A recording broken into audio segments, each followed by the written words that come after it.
ng DOLE, and according to DOLE, 2016, We should always check our routine every day kung paano natin i-enhance to be competitive. ng any position, any argument, any memoranda. Actually, that's one of the things I want to. I want to challenge you guys. STC, right? You're all parang intercast. Talagang heavily. A map of the 62 Fs that since we are built now. So we have a bunch in Bulacan, Caloocan, Rizal, and wherever. MMDA. Miss Julian, ENT.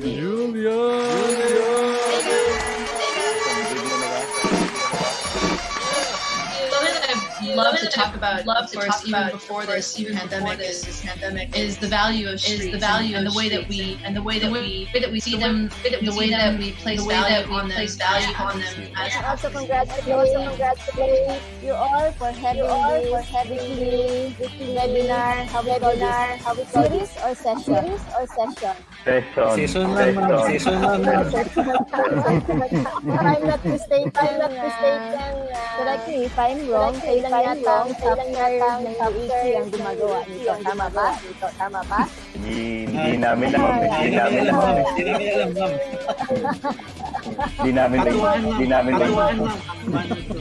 So for this, I salute you, officers and members for job well done. Thank you.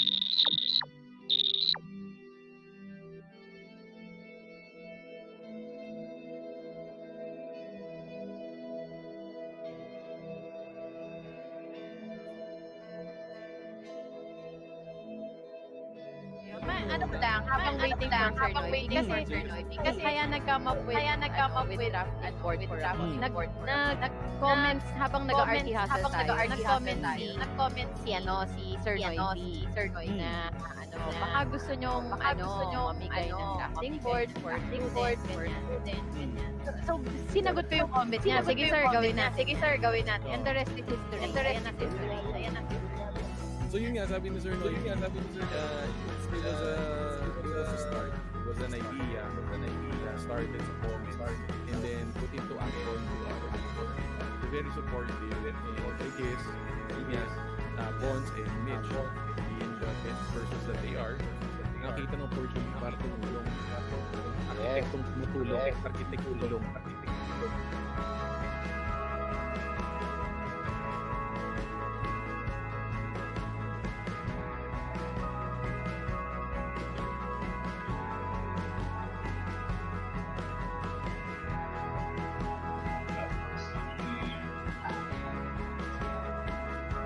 Good afternoon, everyone. Let me remind you of our house rules. 1, all participants' microphone will be on mute during the speaker's presentation. The use of the reaction button and the chat box is encouraged for the engagement and interaction during the Q&A segment of the program. Number 2, certificate of attendance will be issued to those who completed the required Zoom log time and successfully 70% of the assessment exam, which is a PRC requirement, is answerable within the 24 hours after the event for all pre-approved CPD program. Number 3, in return to the support that our industry partners rendered through their sponsorship, participating to our event allows marketing-related materials and promotional tools to be shared to your email inboxes. 4, the views and opinions of featured guests do not reflect the official stand and position of the United Architects of the Philippines and the QC South Triangle Chapter. Also, To ease the validation of your attendance, only the email addresses associated in your Zoom account and the one you entered in your registration form can enter the meeting. In case or in the event of logging out due to intermittent connection or insufficient gadget power supply, please log back in using the same registered email address associated with your Zoom account. Number two, use the official ARKTOBERFEST events virtual background and strictly follow the standard naming as surname, first name, middle initial, and the district, then chapter. So, like on the other examples na meron tayo, so kindly rename na lang. Then number three, you must be inside the Zoom meeting to be a valid participant. Facebook Live viewing is not a valid proof of attendance. And lastly, participants shall be prohibited from turning off their video or cameras during the seminar. Please observe proper dress code. So, see you later.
In the stillness of the night, each person's hope to realize his dream continues to smolder even in sleep. A dream of a brighter future. A dream of a cleaner world for our children. A dream to fly high. We see you.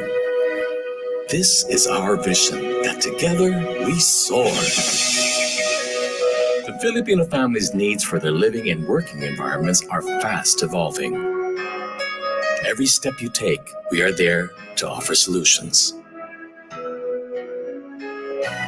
Our continuous innovation is underscored by our steadfast commitment to support you in your efforts to improve your homes and workspaces.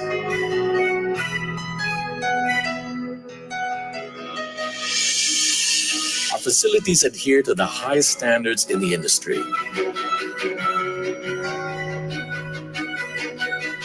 Our zero-generated wastewater program is the first of its kind in the Philippines. A closed production system for minimal dust dispersal ensures a cleaner environment. We value excellence, and our people are proof of that.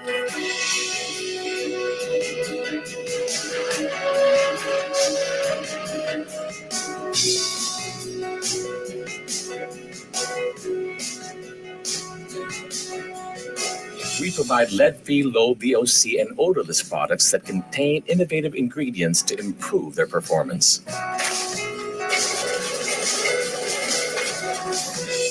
Products with antibacterial protection technology ensure that your family is shielded from potentially harmful organisms. We feel you. We have created strong international partnerships to give you products with your convenience in mind. Like paint with Teflon surface protector technology for walls that are easy to clean.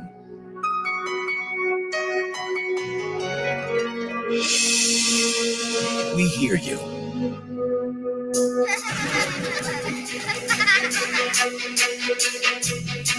For the rainy season, our water-based roof paint will protect you, and you can rest in the knowledge that you and your loved ones will be safe in a dry haven when the heavens pour.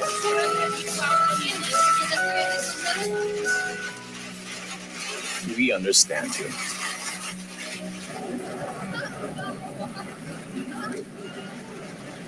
We have a heat-reflective roof coating. Nice to meet you. It keeps surface temperatures cool, which brings down your energy costs.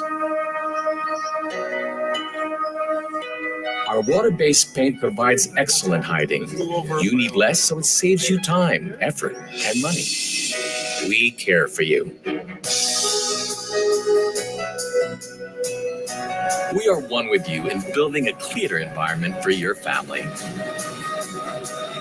We gave the world the first air cleaning paint with crystal-active photocatalytic technology. We share the Filipino spirit of wanting a better future for our families. We celebrate your milestones with you. Whether together or apart, as long as you are aspiring for a better tomorrow, we are there at your side.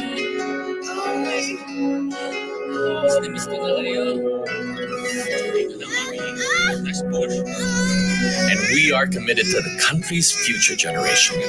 We are one with you.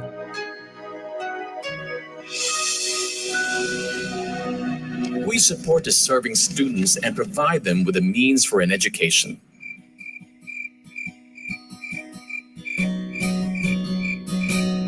Even our country's wildlife, they too need help. We support you. Across the nation and beyond, we continue to explore new horizons with cutting-edge technology providers. We tirelessly offer you the best solutions to every unique situation. In all aspects, we strive to think ahead of you, the Filipino family, and provide answers to your questions and needs on the home and workspaces that you inhabit.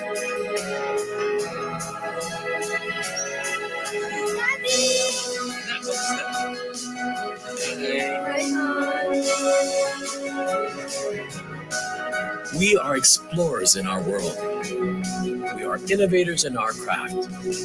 We have been your partners since 1953, and we are committed to continue understanding and serving your needs.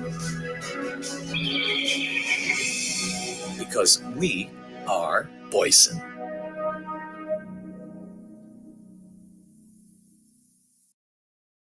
Recording in progress.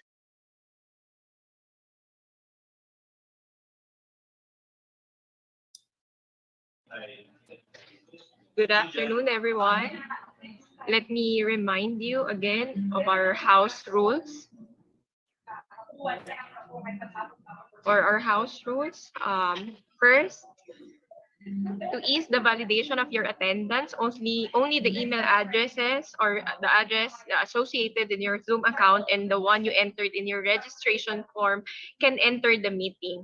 In the event of logging out due to intermittent connection or insufficient gadget power supply, please log back using the same registered email address associated with your Zoom account.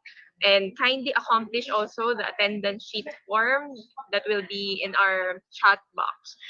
And number 2, use the official ARKTOBERFEST event virtual background and strictly follow the standard naming as the surname, then first name, then middle initial, underscore your district, and underscore your chapter. So, then thirdly, you must be inside the Zoom meeting to be a valid participant. Facebook Live viewing is not a valid proof of attendance. And number 4, but participants shall be prohibited from turning off your video cameras, and please observe the proper dress code.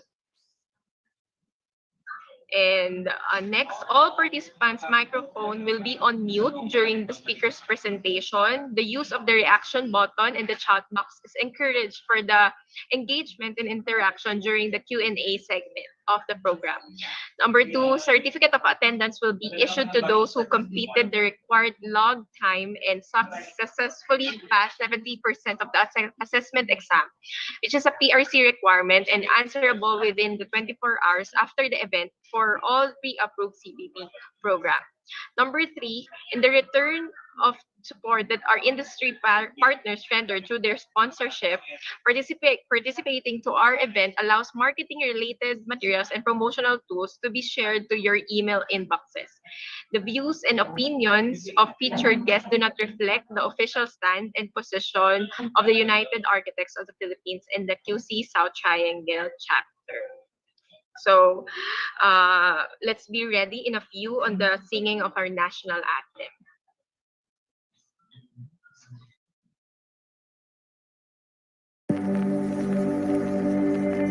Our Father, who art in heaven, hallowed be your name. Your kingdom come.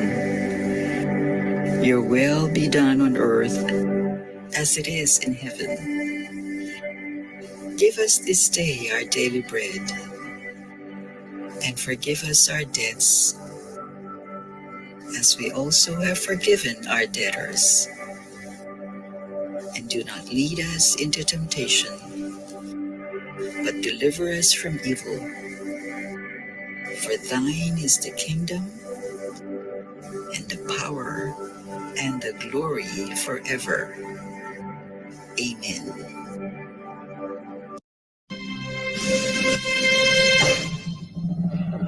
Kayang magiliw, pero sa sinananan, alam ng puso, sa titik mo'y buhay. Lupang pinilang, kuyagan ang magiting, sa manlulupin, di ka pasisingin, sa nagatang tulog sa simulan, sa langit ang paglaw, ay hinatang tulagaw, isang pagkayang minamahal. Ang isang matawad mo'y tagumpay na nag-iindig. Ang bituin at araw niya kailan huwag ay di magtitindig. Lumang ang araw ng waragin pagsingkang, buhay langit sa piling mo. Ang hindi kaya ng kangay mga amin, ang mamatay ng dahil sa'yo.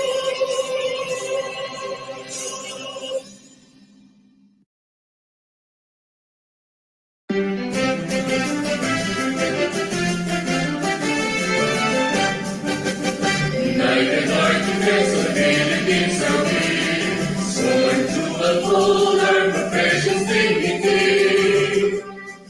Our souls were created to be sun and land. We shall for the family as architects to build the artistry and vision. Become a heart so rich and we live in vision.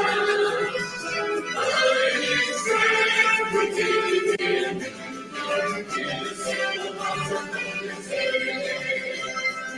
One in heart and one in soul. For one and one. These architects are the symbols of greatness, but we pledge to ourselves to serve our country. We have heard and soul and soul. Architects, we have heard the soul.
I shall work with this general objective, that I am accountable to God, to Mother Earth, to my country, to my fellow men, and to myself. I shall uphold the ideals and follow the norms and ethical conduct of this noble profession.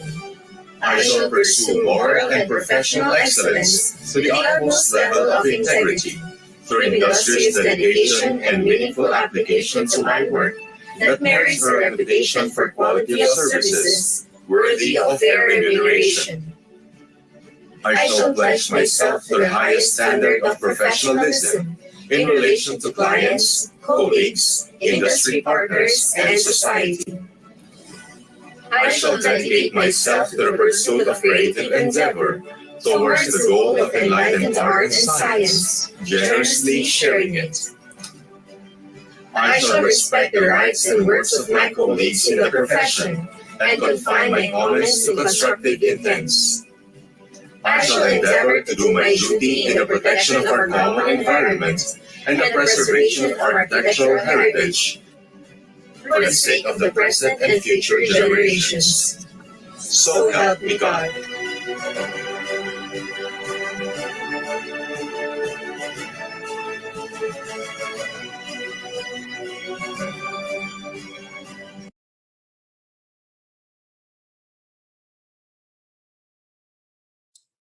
Hi! Hi, Hello, everyone! good afternoon. Good afternoon!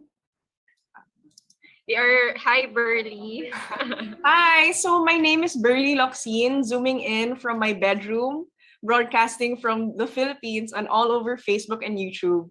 Welcome to our third year in ARKTOBERFEST. So here with me, I have Eloise Roque. She's our chapter treasurer for this fiscal year. Hi, Eloise. Hi, Burley, and everyone who are with us today. And syempre, not only in the Zoom, but in our Facebook Live. So, magandang hapon sa inyong lahat.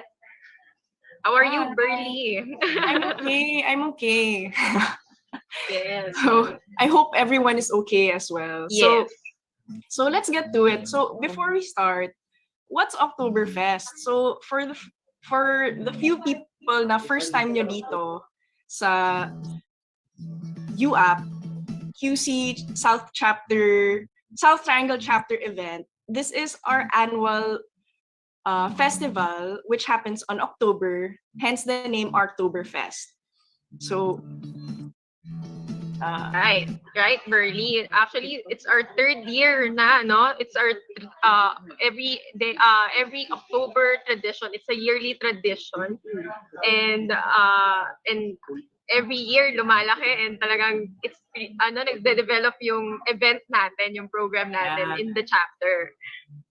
So what I like about our chapter is that we always focus on future development. So we always talk about we always have a central theme that's towards technology. So last Saturday, we were honored. We were joined by Chris Lubinao, from Smart City, and Aldo Solazo from Numero Designs. So they talked about how data will be able to change how we are informed and how we develop our cities for the future. Were you able to attend? Joke. Sure, nandun ka naman eh. And I did the replay. Wow. Ayun. Pero ang dami natin natutunan that last week din. And actually the whole sessions of the Oktoberfest, the previous sessions. We learned a lot. And I know today we will learn a lot more with our guest speaker for this afternoon. Right, Burley? Let me introduce our guest speaker for today. So today we will be talking about how us as architects can affect climate change through architecture. So can we have the intro slide? DJ Matthew. DJ Matthew pala is our tech head for today. Yeah. So we shout should out give to him our shout out sa kanya. to all the organizers. Yes. Yes. The team behind. So here we have architect Andrea Karla Dorotan, in short AK. She's actually one of our own, our member of QC South Triangle chapter. Yes. And she's an architect and urban planner from UP Diliman with a master's degree in design studies from Harvard. Wow. University Graduate School of Design. She's a seasoned invited speaker and guest critic who specializes in the design of energy efficient buildings and sustainable cities. She is currently a sustainable design consultant for LDG Architects, the director, of green restorative actions and sustainable solutions. So in other words, GRASS, and a senior partner at Energy and Design Performance network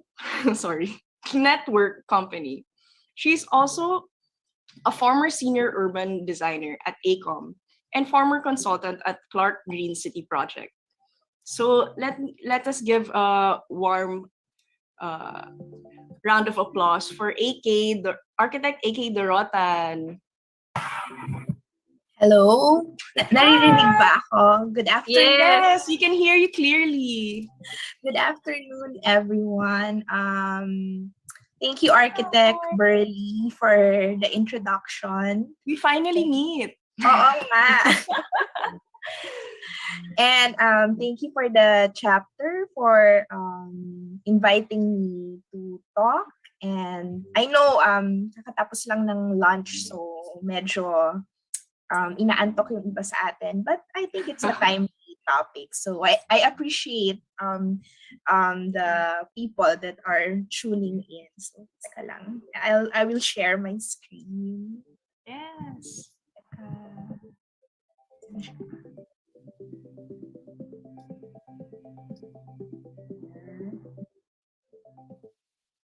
Oh, sorry. Hindi ako masyado nagzo-zoom eh. While architect is setting up her slide, please be reminded about the attendance sheet, which will be sent in our link. And on nyo yung cam nyo kung kaya. Kung hindi, wala kayong CPD point. Joke. Joke lang. Anyway, sige. Go ahead, architect. Okay, Thank you. sige. So, good afternoon, everyone. And I'll be talking about climate change and architecture. So yung contents natin, first is climate change simplified. What is climate change?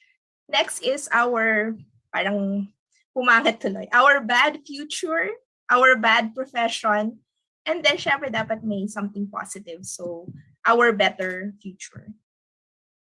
So climate change simplified.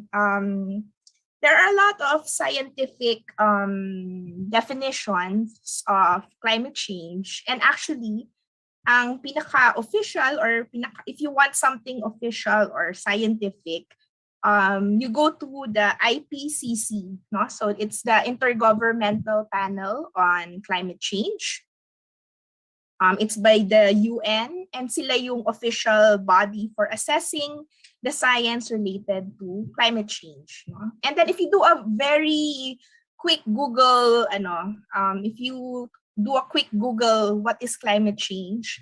Ito yung unang lalabas. Actually, this is from the IPCC.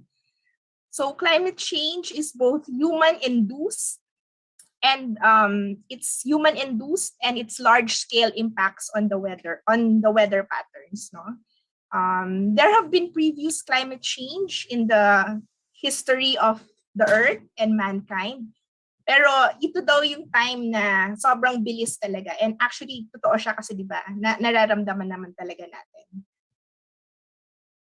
So this one, and I said climate change simplified kasi for us professionals, no, of the built environment, architects, hindi naman natin kailangan yung, well, if you really want, if you are really nerdy about it and you want to read about climate change, go to IPCC, and then I would suggest go to the summary for policymakers.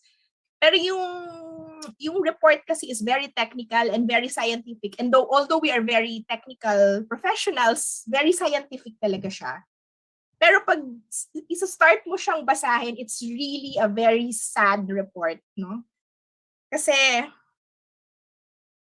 totoo pala talaga na nasira na natin yung ating mundo, no? So the main cause is the emission of greenhouse gases, mostly from carbon dioxide and methane. Bakit? Because ang economy natin ngayon is still run by fossil fuels, di ba?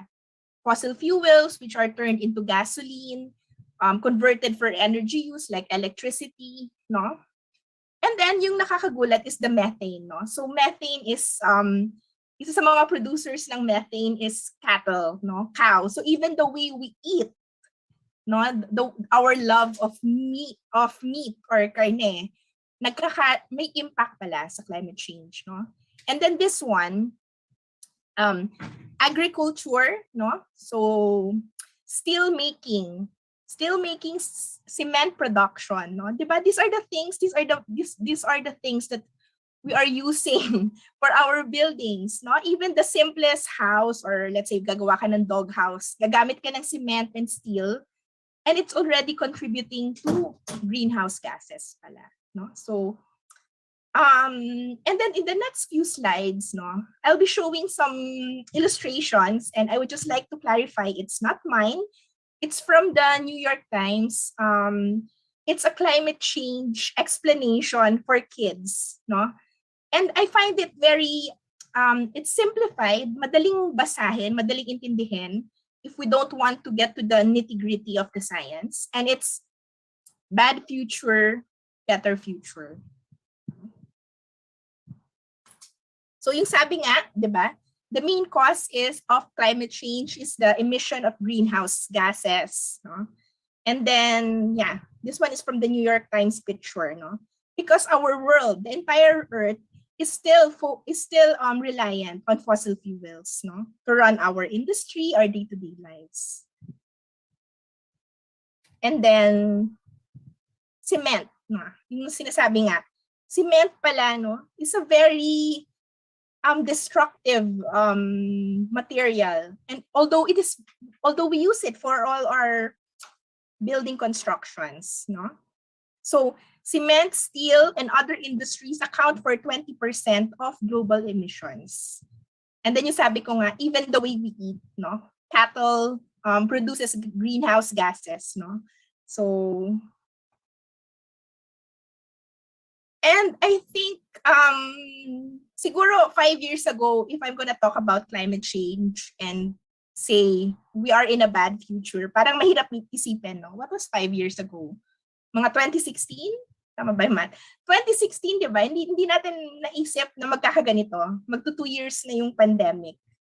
And ngayon, mas because we are in a state of pandemic, mas nafe-feel talaga natin kung ano yung nagawa natin sa mundo. Parang masyadong overarching isipin. Pero, di ba, mas nararamdaman natin that we really are, actually hindi nga bad future, di ba? It's a bad present. No? Nafe-feel na natin, yung generation natin, nafe-feel na natin yung consequences nung ginawa nung the generation before us. No? So, sabi ko nga, our bad future or present, diba? So, dito. Ano lang, pakwela lang. Pero hindi na ako nakagawa ng poll, but sino sa inyo nakapanood na ng Tenet? Meron ba ditong mga Nolan fans, no? Tenet, medyo huli ako sa balita. I think mga 2 months ago ko lang siya pinanood, no? And yung, I won't do any spoilers, no? Kasi sobrang siyang nakakasakit sa ulo, di ba? ang pinakaano lang dyan is, yung future generation daw, sobrang nagalit na sa atin, no? People from the present and the past, nagalit sila kasi sobrang sinira na natin yung Earth. And so, ang pinaka-solution nila is papatayin na nila yung past, no? They will destroy Earth and mankind. Kasi ganun kasama yung ginawa natin, no? And actually, totoo, I mean, that's in the movies. Pero di ba totoo rin naman, nararamdaman talaga natin na nasira na talaga natin yung mundo, no? And then another Nolan thing is yung Interstellar, di ba? Yung premise naman niya is that the Earth is so parang dusty, hindi ka na makapagtanim, no? And so we have to look for other ways, no? So yun yung ating ano. And this one, our bad present, no? Ba yung si Greta, nagagalit na siya. And may reason naman pala kung bakit, no?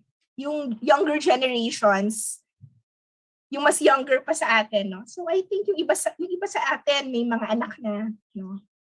And ito na ipapamana natin sa kanila, no? So that's why the younger generations, ano ba tawag sa Gen Z na ba? Yung mas younger pa. Gen Z, no? They are really angry, no? Kasi this is the world left to us by adults. So if you have time, tignan nyo rin sa New York Times, no? It's a very good read. And so, okay.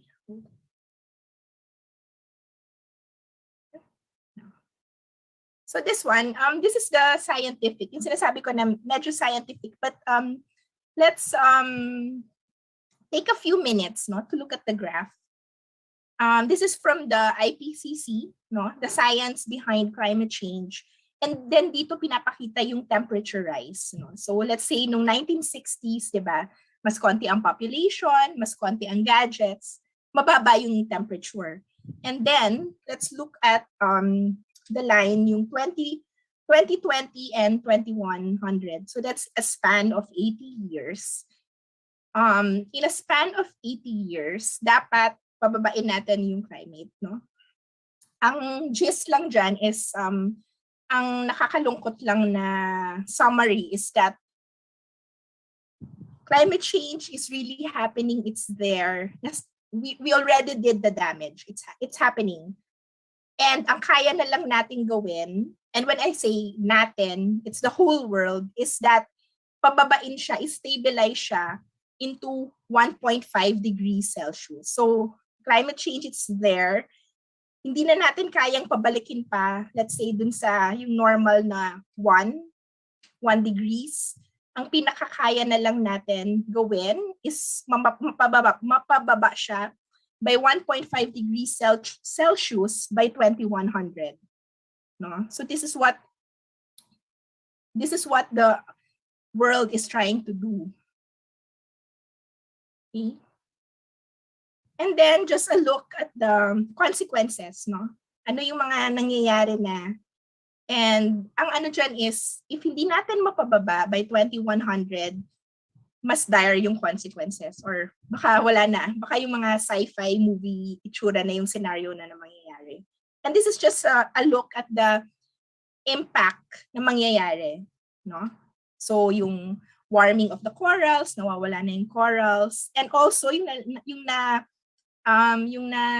nararamdaman natin yung heat-related morbidity and mortality. No? Mas umiinit, mas nagkakasakit ang mga tao, no?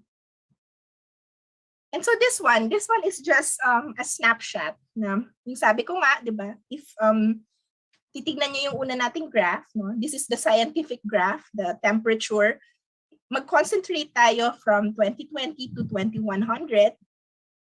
And then let's try to plot in ourselves, no? So maybe there's a Gen Z, yung mga babies na pandemic babies. Mga pandemic babies, Gen Z. So let's say ngayon sila pinanganak. And then some of us who are millennial, no? In our 30s, pero sa mga bata sa inyo, yung mga 20s pa, no? So millennial kayo, Gen Zs kayo.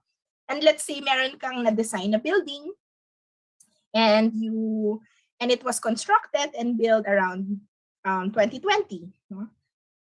And then tignan natin yung mga lifespan. So let's say wala pa namang na-imbento na gamot or technology para we can live beyond 100. No? So let's say ang lifespan natin as tao is 90s, no? So yung baby up to, baka maabutan pa niya yung 2100 na tina-target natin for stabilizing the climate. And then us, no? So maybe in your 30s, yung 20s or 30s, no? Siguro kung healthy lifestyle, hindi na namin maabutan yung 2100, pero maabutan natin yung 2070. And then, di ba, ang typical rule of thumb is ang lifespan ng building is 50 years, no? So yung building na dinesign mo up to 2070, no? So these are milestones. Makikita nyo, may milestones 2022. It's a crucial year, no? Supposedly, sana by next year, end of social distancing na. 2030 is, I'll explain later what are the UN SDGs. And then 2070, net zero. And 2100, that's when yun yung tina-target natin that we can stabilize the climate, no? Hindi natataas yung temperature. So, yan. So, let's, isipin natin, nasan ba tayo in each of those milestones? And for us na meron ng mga family, even our kids, di ba? And then yung mga natayo nating buildings, houses, no? Asa na sila? And how did we design them? So, yeah. Okay, so that's our present, no? And so, our bad profession. So, when I say profession, most of us architects naman or lahat na nanonood, no? So, but other than architects, hindi lang naman tayo professionals of the built environment, no? So, hindi lang naman architects ang may kasalanan yan. No? So, this one naman is from the International Energy Agency, no? And then, wherein they monitor kung ano, yung energy use, no? And when it comes to buildings, yung industry natin, we are not on track, no? This was done May 2019. And in fact, yung building and construction sector accounted for 40% of the energy, no? So yung energy, so ibig sabihin dyan, yung fossil fuel na ginamit, which is turned into energy, and yung contribution na nag-contribute sa carbon dioxide, yung building and construction sector 40% yung contribution natin. Ganun tayo ka mapanira, ano? Hindi lang naman tayo engineers, contractors, no? And then 11% of which are from building materials, di ba? So steel, cement, and glass, no? So we are in a bad profession. So ito, pero syempre, di ba? I mean, realistically, hindi naman pwedeng tumira na lang tayo sa puno. That's not happening, di ba? Dumadami ang population, dumadami ang need for shelter, commerce, no? So, how do we become better professionals, no? So, sinasabi dito, ito dapat yung scenario, no? Ito yung best case scenario na dapat, ito nga, medyo masyadong ano pa siya medyo maaga pa siya, nilagay niya around 2018, dapat yung contribution ng sector natin, buildings and construction, dapat pababa na. No? Kasi buildings were responsible for 30% of carbon dioxide emitted in 2018. No? So pataas siya. And dahil nga 40% ang contribution ng sector natin sa greenhouse gases or energy, kailangan bawasan natin. But hindi yan yung nangyayari, pataas ng pataas, no? Kasi di ba, umiinit ang mundo. So this one, dumadami ang population, dumadami ang need for shelter, for architecture, for infrastructure, tumataas ang temperature because of climate change, and tumataas ang demand for air conditioning and cooling. And then dahil din sa technology, di ba? Technology is becoming cheaper. Mas marami na tayong gadgets and appliances, no? So all of this adds up to the demand for energy. So ayan. So I hope in a nutshell we were able to internalize na kung bakit as professionals of the built environment, we are also contributing to climate change. No? So this one is our better future. So this graphic, kinuha ko sa New York Times, yung climate change for kids. No? So in the better future, the effects of climate change would be slower and less extreme. So yun lang yung medyo malungkot na hindi na natin matatanggal yung climate change. It's really happening. All we can do is reduce it to 1.5 degrees Celsius by 2100. So how can we go from that better future? No? So we are in maybe a bad present, in a bad profession. But what can we do so that we can work towards a better future? Sorry. Inom lang ako. Ayan. So, dito sa segment ng Our Better Future, let's look at it in segments, no? Let's chop it up. Let's say, during this pandemic season, hopefully hanggang 2020 na lang tayo nakakulong. And then, from 2020 to 2030, so that's 8 years, this is when the United Nations Sustainable Development Goals will be achieved. And then yung yellow timeline from 2030 to 2050. And then ang target by 2050 is that we will be in a net zero world, no? Hindi na tayo reliant sa fossil fuels, no? Hindi na siya carbon driven world, no? We will be relying on renewables. And then by 2050 to 2070, until the climate stabilizes, yung green zone, yung future. Huh? So let's see. Okay. This one, dito. Can anyone guess? Siguro kahit sa chat na lang. Can you guess kaninong homework to? Is this a plate? Or is this a homework? So this one, actually, this is by my niece. She's grade 5. She chatted to me the other day. Ito daw yung homework niya. Sabi ko, oh my God, college plate na yan. Kahit nung freshman yata ng college, hindi naman ganyan yung plate namin. Parang pang tropical design na yan. So, siya, grade 5 siya. And part ng science homework nga lang nila, hindi pa project. Part ng homework niya is design your future house, no? So, applying the concepts about heat, light, electricity, and magnetism. So, sabi ko, parang inaalala ko nung grade 5 ako, wala pa namang ganito. No? So, because, ewan ko, yung generation ko, parang yung science noon, hindi ko naman parang may disconnect, diba? Pero ang napapansin ko ngayon, with my niece, because sometimes I ask her what she's doing for school, meron na siyang connection, no? May connection na siya. I don't know kung gaano ka-extensive tinuro sa kanila yung climate change or how to design an energy-efficient house. Pero yung younger generation, I think, tuturo na sa kanila ito na what we are doing to our planet. Kasi grade 5, kailangan na niya mag-design. So, medyo ano ko na, kailangan matuto siyang gumawa ng floor plan. Anyway, so ito. Okay. So our better future. So let's start. The short term during this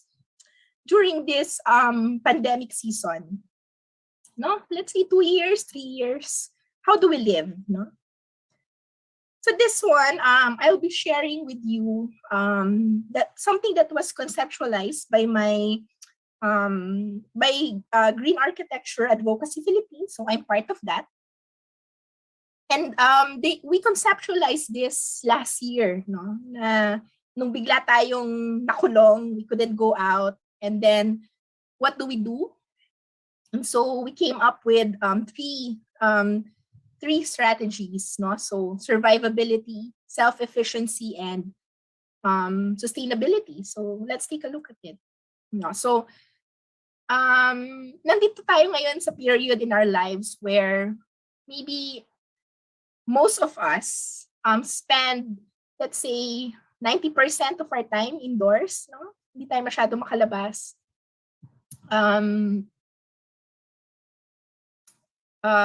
Before yung studies, before COVID, yung mga studies that we spend 80% of our time daw indoors, ngayon 90%. So first things first is, how do we protect the health and the comfort of the occupants, no? So ngayon mas nagiging aware na tayo. Kasi mas napapansin natin na nasa loob lang tayo, mas nagiging aware tayo sa concepts of good indoor air quality, no? And then yung ventilation, mas napag-uusapan na siya, 'di ba? Mas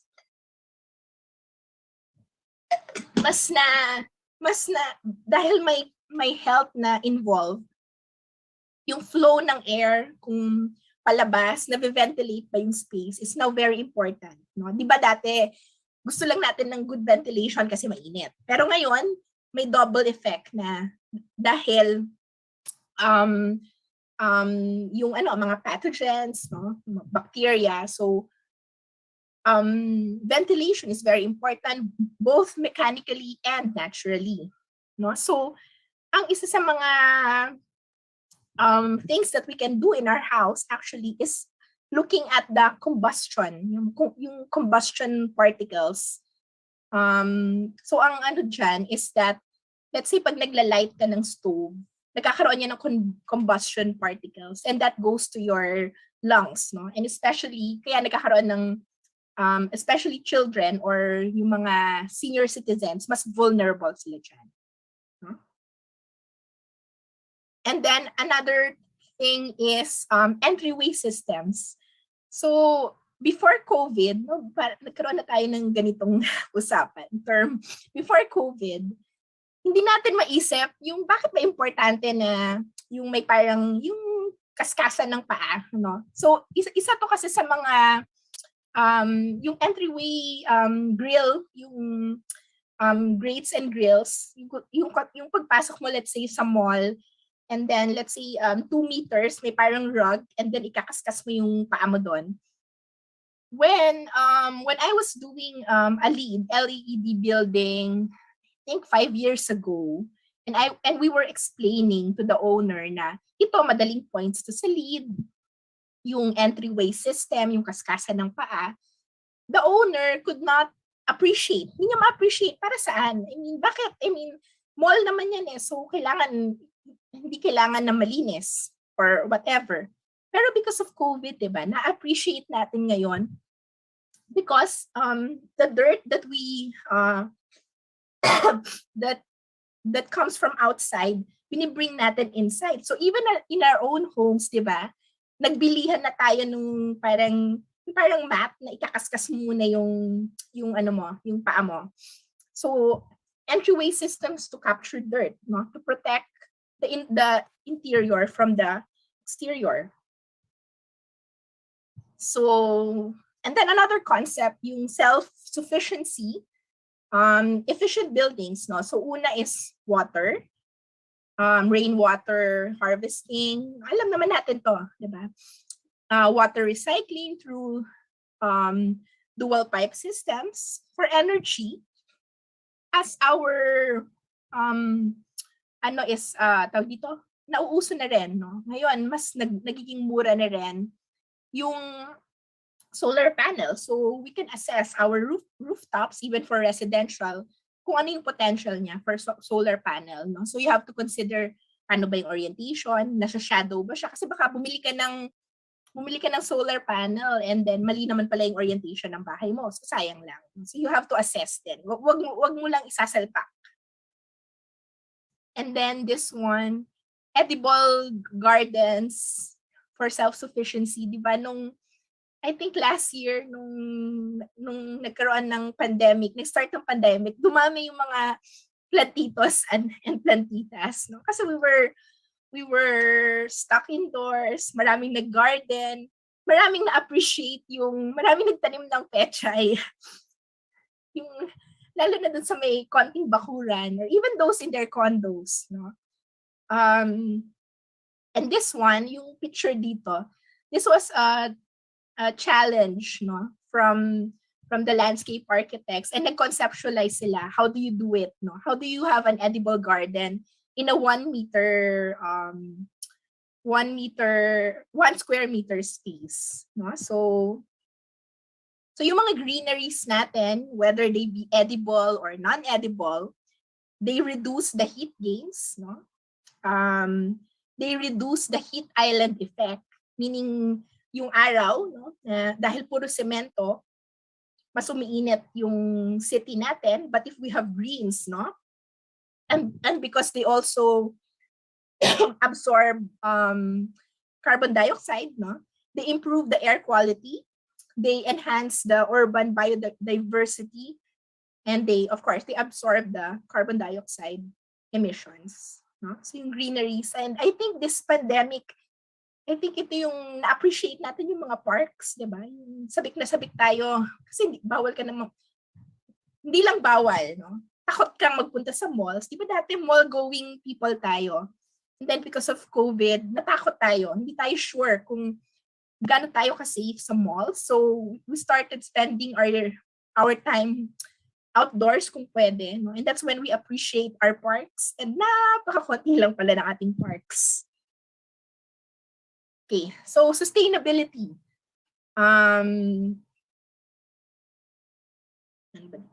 Okay, eto. Buildings are very long-lived, no? Diba? Alam naman natin, any building, any house we design, it has a total lifespan of 50 years. So, what if we designed our buildings incorrectly? It will be nag-aaksaya siya ng energy, ng water for the next 50 years. And that is something we cannot afford. Okay, so advances in technology, design practices, no? So yung integrated design process, naririnig na natin, and some are practicing is practicing it already, coupled with behavioral changes. So ito yung sinasabi na hindi naman, porket dinesign natin, hindi naman natin controlled lahat. So yung tao, kailangan din yung gagamit, kailangan din yung magbago. Diba? So a new building can have a 2 to 4-fold reduction.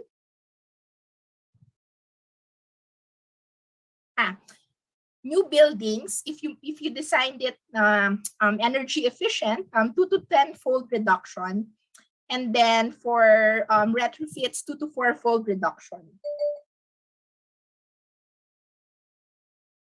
So it's really mas cost effective, no? From the start pa lang, we use energy efficient technologies, strategies na. And then the next one is vernacular design. Hindi naman siya bago sa atin, 'di ba? Tinuro na 'to ng college. And one of the tenets of reducing climate change actually is looking at what the indigenous people are doing. Kasi 'di ba, sila na yung nandyan pa nung dati pa without technology, and they know how to live on the land, on and off the land. So this one is an example. This is in Palawan. So this is a zero carbon demonstration cottage, no? So wood-based wall systems use 10 to 20% less than traditional concrete systems, no? So siguro kung may projects tayo, try natin to play with other materials, no? Bamboo, medyo nagkakaroon na rin ng supply chain. Hindi pa rin ganun kadali, 'di ba? Na kung gusto mo mag-bamboo, saan mo i-source, how is it treated well? Pero meron na, no? So, okay. So that's one for yun yung parang the triple S approach, no? So triple S approach, no? For the next 2 years, madali naman nating magawa. And then looking a little bit long term, no? Let's talk about the UN Sustainable Design Goals, no? So let's say 2022 to 2030. Ang target ng UN, United Nations, is by 2030 the UN SDGs will be achieved. So what are they? No?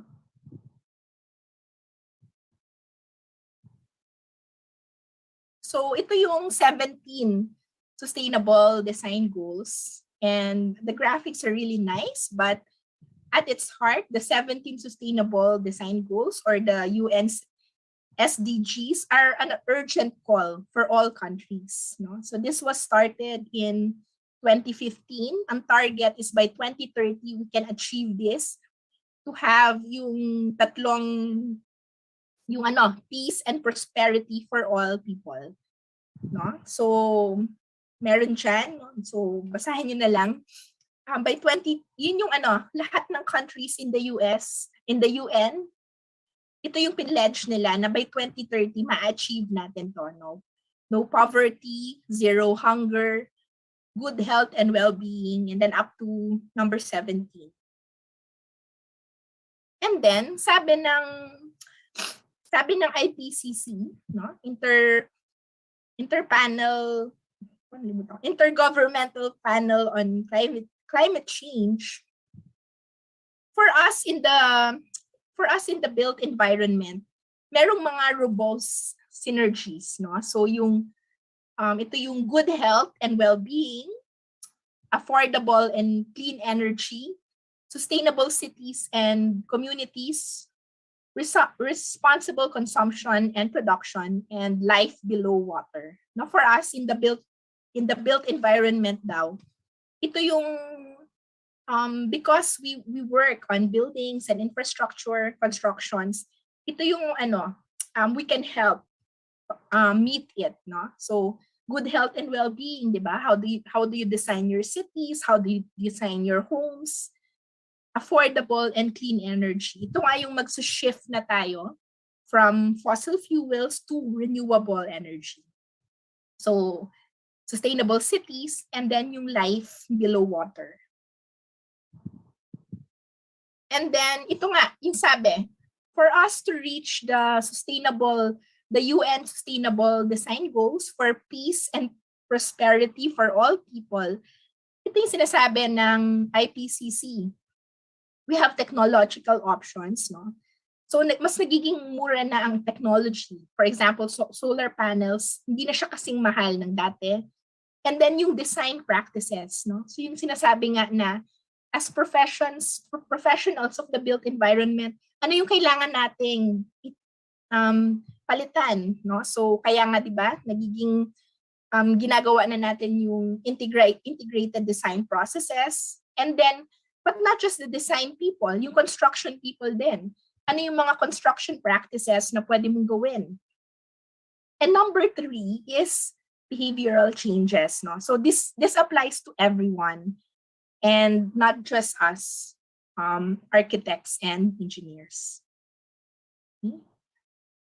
So this one is by the International Energy Agency. Ang pinipredict niya, or ang ini-envision niya, para we can contribute to limiting climate change, is that by 2030, half of the buildings will be already net zero energy buildings, no? So let's say ngayong 2018, konti pa lang, di ba? In reality, di ba, yung nakakarinig tayo ng net zero, mas konti pa lang. Pero by 2030, or let's say 10 years from now, dapat half of the buildings that are being constructed should be net zero na. So for us professionals, it's time for us to update, no? Update ourselves. Nandito naman na tayo sa information age. Ang dami-daming mga libreng seminars or courses that we can take to update our knowledge. So kasi the cooling energy use in residential and commercial buildings will grow by 84%. So pataas. Yung need natin for air conditioning, pataas. Tapos tumataas pa yung population. So para ma-mitigate, para makatulong tayo against climate change, let's update our knowledge. Kasi ang target ng world is by 2030 net zero na ang gamit natin. Hindi na tayo reliant on fossil fuels. Mas na tayo sa renewable energy. So yan yun. And then tingnan natin yung green zone. Lipat naman tayo sa green zone. We're in 2050 to 2100, no? That's the future for us.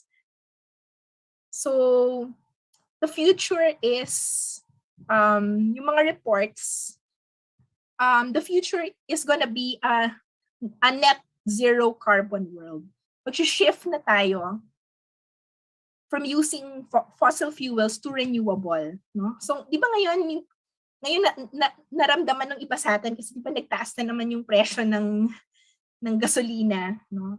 But hopefully in the future, mas magre-rely na tayo on renewables, no? So solar, wind, geothermal.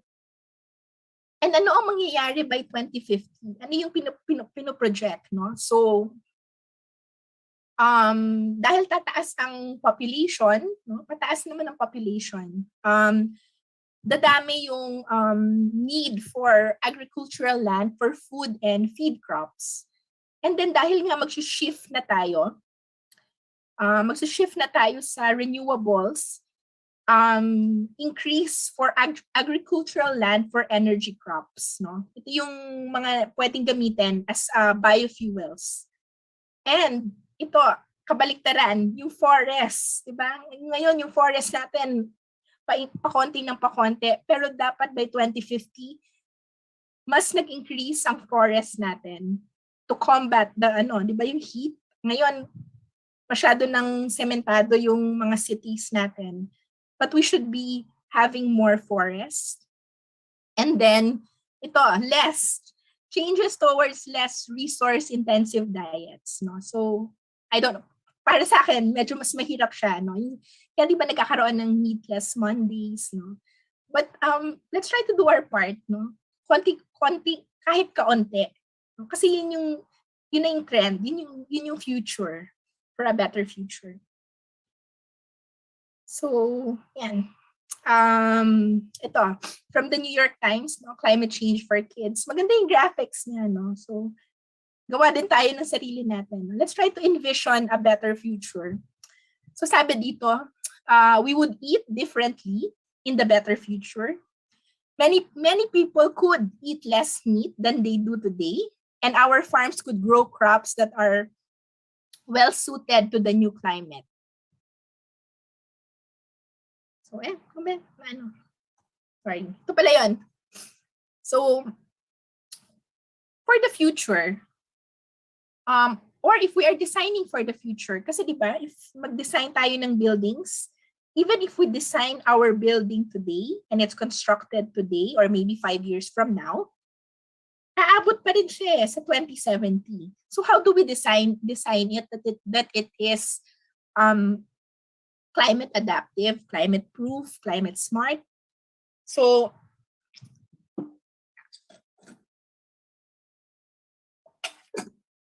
ito, a little bit of a checklist. And then, kung meron ako mga ka-generation dito, kung kilala niyo pa ba yung Jetsons, may nakapanood ba sa inyo? Panahon ko yan. Yung Jetsons, no? Yung future, yung baliktad naman niya is yung Flintstones, no? Yes. Sige, gising pa ba kayo? So, buildings represent a critical piece of a low-carbon future. Kasi nga, 40 ngayon, di ba? Yung dating slide, 40% of energy used that turns into greenhouse gases galing sa building and construction sector. So that's why buildings represent a critical piece of a low-carbon future and a global challenge for integration with sustainable development. So it's a little bit of a checklist. Paano ka ba? Ano yung mga kailangan mong tignan? Or maybe, ano yung mga kailangan mong aralin? Di ba? Update yourself. Madali naman tayong mag-update na. No? So Google ka lang. Maybe enroll in some classes, attend some seminars. So, a climate smart or a climate adaptive or a building of the future, or maybe build a building for a better future, minimizes energy consumption for operation. No? So, yung energy efficient buildings. No? So, naturo naman sa atin, di ba, nung college, tamang orientation, how do you design for daylighting, natural lighting, no? So yung nga yung sinasabi, mitigate greenhouse gas emissions. No? So ano yung mga materials na pwede mong gamitin para hindi masyadong destructive? How can you make it energy efficient? And then reduces cost for maintaining comfort. So ito yung siguro ang pinakaunang naisip ko dito yung cooling comfort, di ba? Yung dahil umiinit nga yung mundo, lalo na sa atin, nafe-feel natin, di ba? Mas mainit, mas yung demand for cooling, so let's say electric fan or aircon, mas tumataas. Pero paano mo siya ma-design in such a way na mas less yung need for cooling, hindi masyadong mainit, no? So number 4, minimizes the vulnerability of occupants to extreme weather conditions. So, yung paano mo siya i-design na tama yung pagka-design na hindi siya malapit sa, let's say, fault line or yung tsunami, gano'n, di ba? May mga maps naman tayo ngayon, may mga hazard maps tayo, may mga predictions. So let's say magkaroon tayo ng project na, let's say, a resort. So let's use those online hazard maps para ma-better orient, ma-better situate natin yung mga buildings natin. Reduces risk of disruption to energy supply. So ito yun, di ba? Ngayon kasi, di ba, naka-grid tayo. So yung electric grid, pag naputol yung, lalo rin sa mga probinsya, nararamdaman nila yun, di ba? Pag bumagyo, naputol yung, nasira yung power stations, minsan 1 month, wala silang electricity. Pero what if we are more mga naka-solar panel tayo, no? So mas less yung disruption kasi on-site na yung energy natin. So promotes good health through reduced indoor and outdoor pollutions, diba? Yung mas aware na tayo dito since nagka-COVID, diba? Yung mas aware tayo na yung dumi na nakukuha natin from the outside, ayaw na natin i-bring from the inside. But we also have to be conscious, ano ba yung mga materials na ginagamit natin? Yung mga building materials na ginamit natin sa pag-design ng office, sa pag-design ng house. Kasi,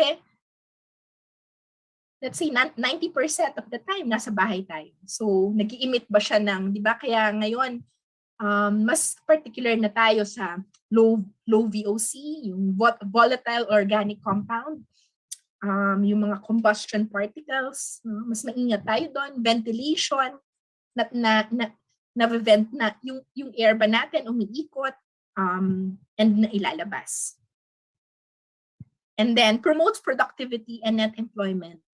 No? So if we look at this checklist, it's not really very diba? Hindi naman siya mahirap gawin, diba? Hindi naman siya yung sobrang out of this world or masyado ng sci-fi na hindi natin kayang gawin. And so let's keep this in mind, no? For our better future. So this one, yun nga. So let's say by 2010, na magta-transform na talaga. If we look at the news, diba? Some companies are already going for, nagsasabi na sila ng net zero, ganyan. Dito ba sa atin, napag-uusapan na, nakikita na ba natin, let's say, 2030, 2050, nadidiscuss na ba yon yung consequences, no? So ito, sabi niya, maybe we can have a better concrete, no, that emits less carbon dioxide. We would be living in buildings that are energy efficient. Maybe wood would be easier to use, no? Hindi na ganun ka mahal. In the future, no? Kasi ngayon nararamdaman natin yung pagtaas ng gasolina. But what if electric cars will be cheaper? Public transportation will be easier, no? And then we will be more reliant on renewable energy, no? Less on yung less na yung reliance natin sa fossil fuels, no? Okay. So yun, I think yun yung these are the things for our better future. And I think as professionals of the built environment, we can do our part, no? Hindi naman kailangan na sobrang bongga yung gagawin mo, but think of ways that you can make little changes so that you can also contribute to a better future, to get out of our bad present. And then this one, to conclude everything, this was a quote from 1987, but I still find it very relevant, no? And so sustainable development is development that meets the needs of the present without compromising the ability of future generations to meet their own needs. So medyo pag nilay-nilayan natin this weekend, no? Hopefully. And with that, I conclude my talk. So thank you very much for listening.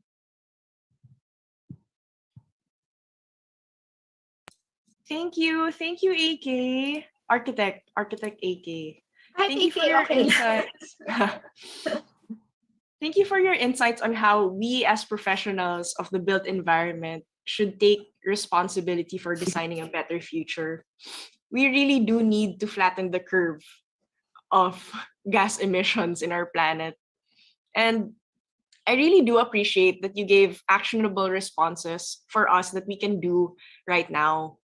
Things that we can contribute to our survivability, self-sufficiency, and sustainability. Pero yung cherry on top talaga for me is that your grade school niece has that assignment. Grabe naman. Start them young talaga. Actually, na-stress ako. Sabi ko, kailangan ko siyang turuan gumawa ng floor plan. Kailangan ko siyang turuan mag-axonometric. Pero hindi naman. Actually, na-submit na niya. Nakakatuwa. Parang, as architects nga naman, we overplan and overthink kung ano talaga.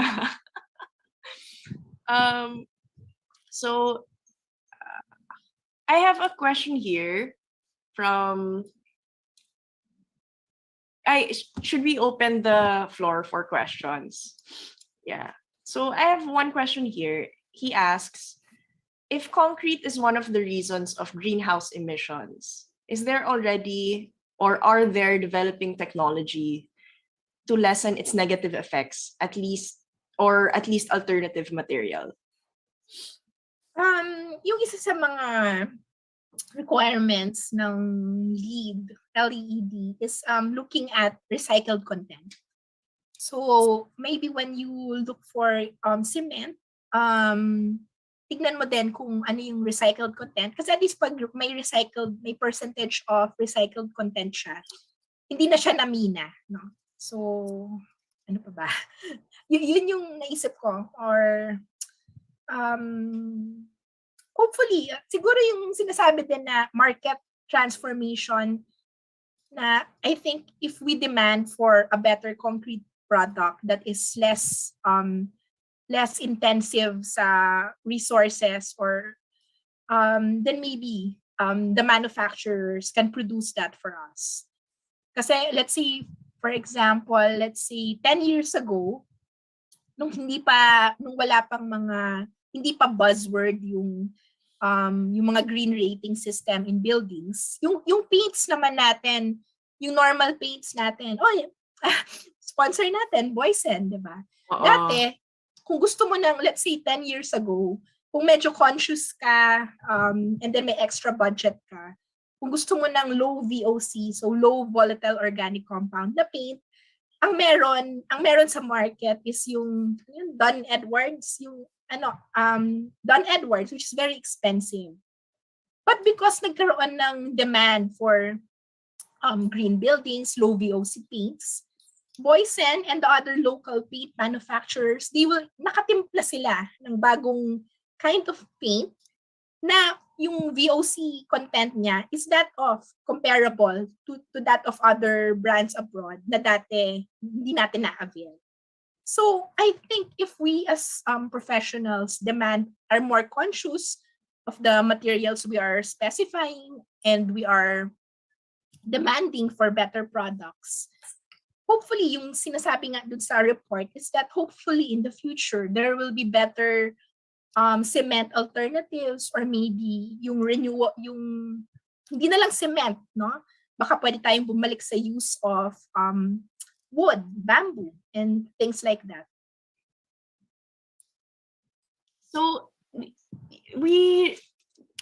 parang, as you were discussing, parang we really do need a change in not only how we design, but parang we really do need a change in mindset, not just architects, but the whole world. Is that correct? I think so. It's a worldwide problem kung iisipin natin, no? Oo. So, and then siguro from us, no? From us architects, let's look at little things that we can do our part. Kasi nalaman na natin na very destructive pala yung professions natin, but at the same time, it's inevitable, no? Kailangan ng architects and engineers. So how do we become responsible professionals? Yeah, that's right. Parang we can only do so much as just one profession. We really do need to have the interdisciplinary professions as well to join in. Collaborate. collaborative effort. Ayan, welcome back, Eloise. Yeah. Hindi ka na babalik eh. Hindi. Joke lang. Tama yun. So I have a personal question though. Medyo, I don't know, I might be stupid by asking this, but let's say I'm not an architect, then I'm aware of these things. And so, what does this mean? Like, off ko ba yung aircon ko? Ganon? Or hindi ko na gagamitin siya? Like, will it even make a dent?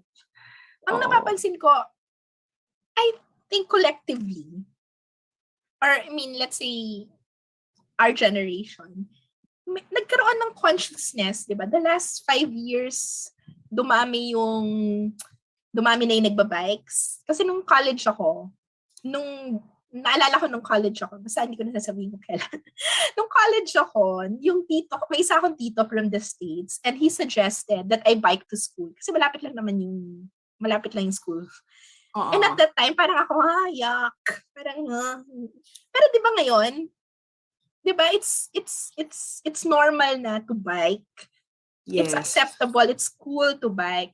Dati, di ba, pag hindi mo maisip na magbabike ka to school. Pero ngayon, kahit may, kumbaga may conscious, may realization na tayo na we have to do something. And then, even with yung water bottles, di ba, naging sikat na yun.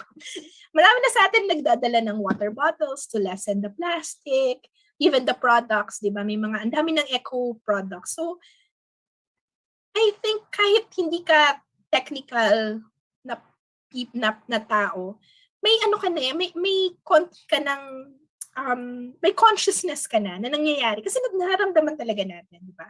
Pag summer, sobrang init, no? So, and of course, in order for us to be productive, let's say, nagtatrabaho, you work from home, and then sobrang init, syempre kailangan mo ng a certain cooling temperature para, I mean, it's human, it's a part yan ng it's science, no? Kasi pag sobrang init, hindi ka naman talaga makakatrabaho. So, but at the same time, binabalance mo kasi alam mo yung electric bill mo pag summer times 2. So, I think may consciousness na tayo, di ba? Oo. Sometimes talaga ang arte ng mga tao eh. Like, I need to be comfortable. Like, kailangan ko mag-car, kailangan ko mag-aircon. But we really do need to think about how it will affect us as a whole, no? Yes. Although yun nga, yung for example, 'di ba? Minsan kasi hindi mo rin masisisi. For example, bakit dumami yung kotse? Kasi nagmura na ang kotse and then sobrang pangit ng public transportation. So, if kaya mo namang maka-amortize ng kotse, so hindi siya madaling solution, but kaya nga I think it's about your consciousness, alam mo na nangyayari to, and what small changes can you do? So for example, let's say you live in Quezon City and you work in BGC. Medyo mahirap naman kung magbabike ka papunta doon. Although ngayon ang Quezon City the LGU is making an effort towards bike lanes. Yeah. So let's say 20 years ago, walang effort na ganun. Kaya pag sinabi mong magbabike ka, pagtatawanan ka lang. So, tama. So it's really a ripple effect. Parang small steps, diba? Parang merong changes somehow collectively in our climate, in the earth. Next question, Architect AK. How do you convince your clients to apply these 3 solutions despite the additional capex to achieve net zero energy buildings or even homes? Most are still hesitant dahil nga dun sa ROI for maintenance and operation saving is more than 5 years even if the building lifespan is 50 years. It's from Architect Mikey from ITC Corp. Okay. Ngayon, hindi na kasing hirap mag-convince ng clients. Maybe I think 10 years ago, pag sinabi mo, So 10 years ago is 2011. Siguro noong 2011, pag sinabi mo na gusto mong yung project maging energy efficient, yung client mo aatras na agad. I mean, not aatras, pero makikita mo na yung look of fear in his or her eyes, di ba? Pero ngayon, pag i-approach mo, mas madali na silang ma-convince, especially with the savings that they will have with regards to electricity and water. No? So, ang pinakamagandang example niyan is yung mga SM buildings, mga SM properties, they go for green buildings. No? So, meaning, if SM is going for green buildings, it's not really that expensive. So, let's say 10 years ago, if you want to have a green building, that would be 30% more expensive than a normal building. But nowadays, ang mga studies na pinapakita, it's around 10 to 15% or even lower. Pero ang magandang ang magandang pang-convince is yung SM, let's say SM Aura, that mall, that yung tower nila, pinag-green building nila. Why? Meaning it's not expensive and because there is a good ROI. No? So even personally, diba, tayo, pagbibili tayo ng, let's say, aircon, na-appreciate na natin. Let's say, bumili ka nung, anong tawag ba? Diba, a window type versus, anong tawag din sa, nakakahiyan. Yung split type. Yun. Yung inverter. Yung split type, inverter. And then maririnig mo, diba, yung sa mga, ano ba yan? Yung, let's say, conversations ng mga normal people, not technical people, let's say, sa mga homebodies group, nag-usap sila na, because I changed to an inverter type, 5,000 pesos a month lang yung ano ko, versus yung luma, yung ref ko, or yung ano. So, ngayon, hindi na ganun ka. Because ang bilis kasi ng ng technology, ang bilis ng advances in technology, and then appliances, machines are getting cheaper. And nakikita na nila yung benefits ng having an energy efficient building. So, and even ngayon kasi, minsan yung client na mismo yung lalapit sa'yo and sasabihin, paano ba natin ma-design? Hindi ganito kainit. Or pwede bang yung, let's say, pwede bang yung bubong ko yung parang sa factory para yung may turbine. Pwede bang ganun yung bubong ko para umalis yung kasi di ba, as normal people, nararamdaman natin yung effect eh. So, hindi na siya one way na parang nagpi-preach ka na walang nakikinig. Ano na siya, it's a conversation na. So, I think we are in a good place naman. So for our next question, this is from Rolando del Castillo. How do you solve the issue with solar panel waste? There are a lot of byproducts that is being suggested, but most people are not taking into action the waste it will cause. An example, using bamboos, people think it's easy. Selecting bamboo itself will waste a lot of bamboo just to find hindi lubod or hard enough, or the type you can use for buildings. Wood will always be more costly to build, maintain, and will require more hazardous material to simply make it last a bit longer. May point naman siya. So ito yung tinatawag na market transformation, no? So yung sige, unahin natin yung medyo madadali. Pataas pa, hirap. Yung wood, no? So more costly to build, maintain, yung require hazardous material, no? So ito yung natin, di ba? So let's say yung paint, yung varnish.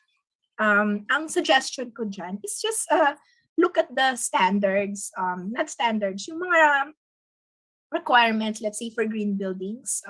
So mas kilala ko yung LED. So tingnan mo, ano yung mga, yung VOC level, yung na kailangan for a varnish or yung ano yun, adhesives na kailangan.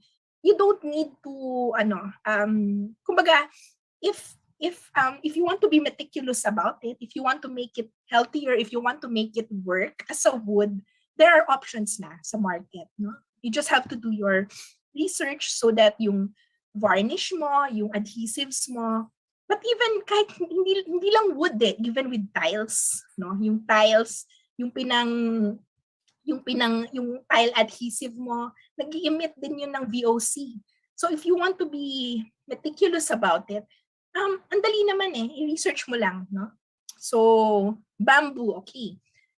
So, totoo yan, no? So, nagka-experience ako. I was, a while back, I was talking to Base Build, no? So, sila yung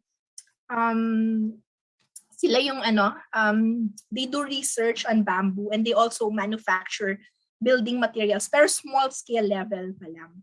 At that time kasi, I was looking at using bamboo for a potential affordable housing project in Bicol. And my conversation with them is that if yun nga, yung sabi ni Sir Rolando, yung type ng bamboo, there's a certain type of bamboo that you need to grow para yun yung building materials mo. And around the Bicol area, yung tumutubong bamboo pala doon, hindi yung pang building materials. So ang solution nila is pag, let's say, sa Sorsogon, yung farm nila is I think nasa Cebu or Visayas, and then ibabarko pa nila sa Sorsogon. So ang ano dyan is, meron naman, pero at the same time, wala pa sa hindi pa yung large scale na suppliers, no? So maliliit pa lang. But siguro nga with market transformation, if we demand for more wood products or rapidly, ayun, yung bamboo, tawag sa kanila, rapidly renewable, di ba? Kaya favorite yung bamboo for green things is madali siyang in 2 to 3 years may kahoy ka na, tapos chop mo. So baka yun yung future baka nandun yung future. So maybe in small, let's say may maliit tayong project, let's say doghouse, try natin, no? Ganun. But yes, you have to do your research with bamboo kasi oo nga, mahirap din siya. Another example pala na doing well with bamboo sa Dumaguete. Kasi nandun yung type, yung species, yung may tanim sila doon, may kind of bamboo sila na good for building materials. And there's even an architectural school there na I think ang thesis nila, every year, may project sila to build some kind of structure for the community. No? So, Studio Damgo, yata yung pangalan, nasa Facebook sila. So, yung students, sila mismo, tumutulong sila mag-manufacture nung bamboo, process it in a way. So, it's happening, no? Nangyayari. Hindi pa lang at a wide scale, small scale pa lang. No? So maybe, yun nga, maybe we can try to be adventurous about it. No? Kung medyo ano naman si client, kung medyo adventurous din si client, baka you can work together. Okay, solar panel waste, yes. So any material naman, di ba? Even our kaya for green buildings, part ng dyan is yung sinasabi na sustainable material. So even with solar panels, if you are curious about, so that's why we if particular tayo doon, then we can ask for the data sheet. No? So yung life cycle analysis. So it depends on us kung anong level natin. Gusto ba natin mag-wade in deep, very deep na net zero agad? There's nothing wrong with that. Or gusto natin na tampisaw lang, no? Let's say, for example, yung tampisaw lang have a rainwater collection system na pwedeng gamitin ng client, let's say, for gardening, no? So imbes na fresh na water, yung ginagamit niya, yung na-collect na lang. So it can be little steps, could be big steps, or could be ladderized. Parang basta start get it started lang at least.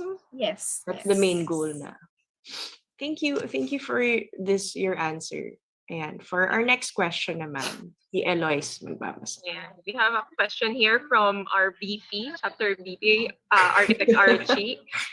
Does the net zero approach apply only on the building or the project itself or the site? Is carbon offsetting considered or should it be considered?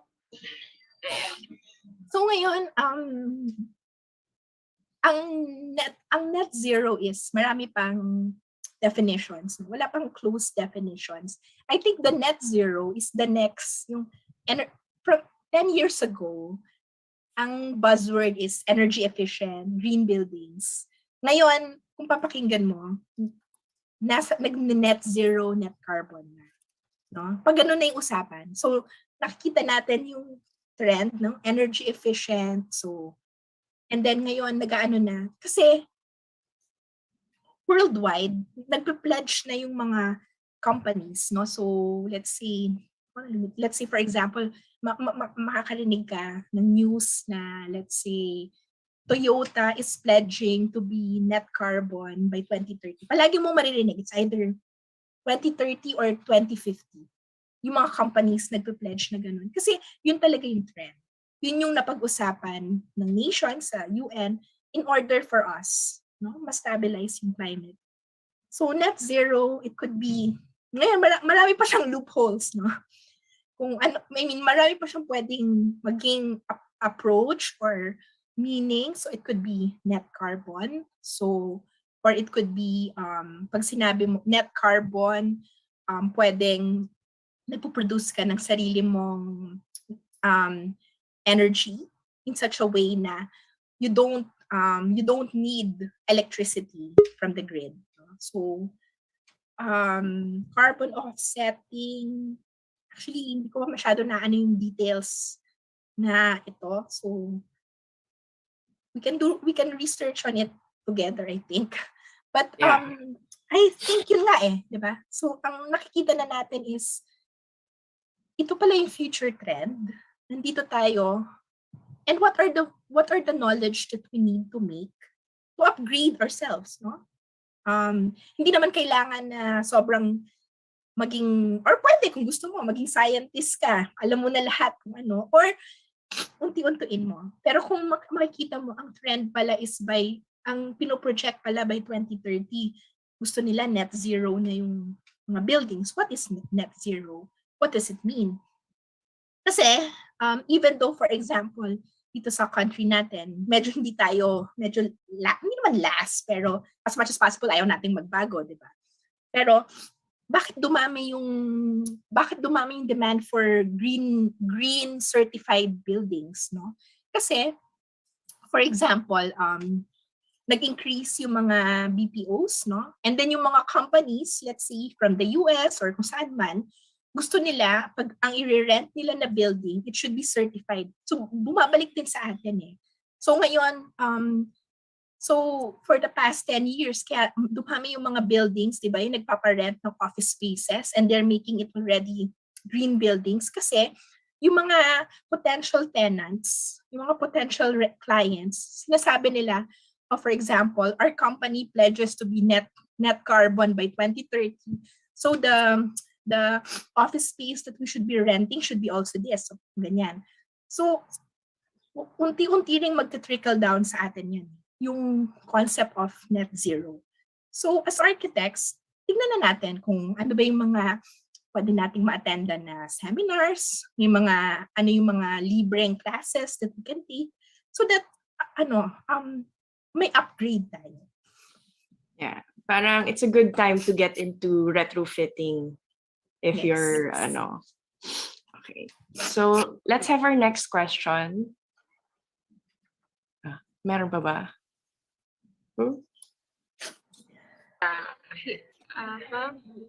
Okay.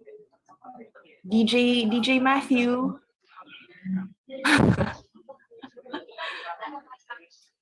Ayan. So this one is from Mark Sagimo. He asks, is there any simplified list for ordinary people to follow to contribute less in climate change? Most of the trends are too small effects, or at least fad-like metal straws. At first, it was really on trend. Right now, parang waste na lang siya. Ang mga gusto kong basahin when it comes to climate change is yung climate change for kids. Kasi mas easier yung concept, and then the graphics are beautiful. That's true. If you want to be scientific, yung IPCC report, I would suggest yung summary for policymakers, no? Kasi sige, ang pinaka-Bible, kung gusto mong to get into climate change, is yung IPCC summary for policymakers. Very scientific pa rin siya. I mean, pero pagbabasahin mo, doon mo ma-realize how yung destruction na nagawa na natin. Kasi ang pinaka nakuha ko doon is hindi na natin kayang i-revert ang climate change. Kaya ang pinagtutulungan na lang natin ngayon is to make sure na yung climate change is up to 1.5 degrees Celsius na lang. So let's say ang normal is 30 degrees Celsius, we are working para hanggang 31.5 degrees Celsius na lang siya. Hindi na natin kayang ibalik yung 1960s level, which is very sad actually, kung iisipin mo, kung i-internalize mo. Ngayon, simplified list. I would suggest yung mga graphics na pinakita ko, yung in fact, I forwarded it to my 10-year-old niece, pero tapos na niya yung homework niya, di ba? It tells you in a way na madaling masapuso what is happening. So I would suggest go to yun nga, New York Times Climate Change for Kids, and then may isa ako na nalimutan kong ipakita. It's available online for free. Yung Adarna book, meron siyang book on climate change din, supposedly for kids, but it's very hindi siya, kumbaga, hindi talaga siya kiddie, pero maganda yung pagka-explain. So for Mark, I would suggest you can start on those two. Yung Adarna book, type mo na lang, nalimutan ko yung pero supposedly for kids din siya, and then yung New York Times Climate Change for Kids. It's a good way to to start let's say kung dati hindi ka naman aware, nothing wrong, di ba? Wala namang judgment kung dati hindi mo naman napapansin, but let's say naging curious ka, you can start on those para madaling ma-internalize, and then if you want to go deeper, go to the IPCC report. Yes. It really is good to start them young, no? Tama. We need to expose the children, yung next generation. Oo nga, parang we're dying na kasi in 50 years. Sila na lang bahala, yung kids natin. Joke. Pero we have the responsibility, di ba? Sila na bahala. Joke lang. Hindi, magagalit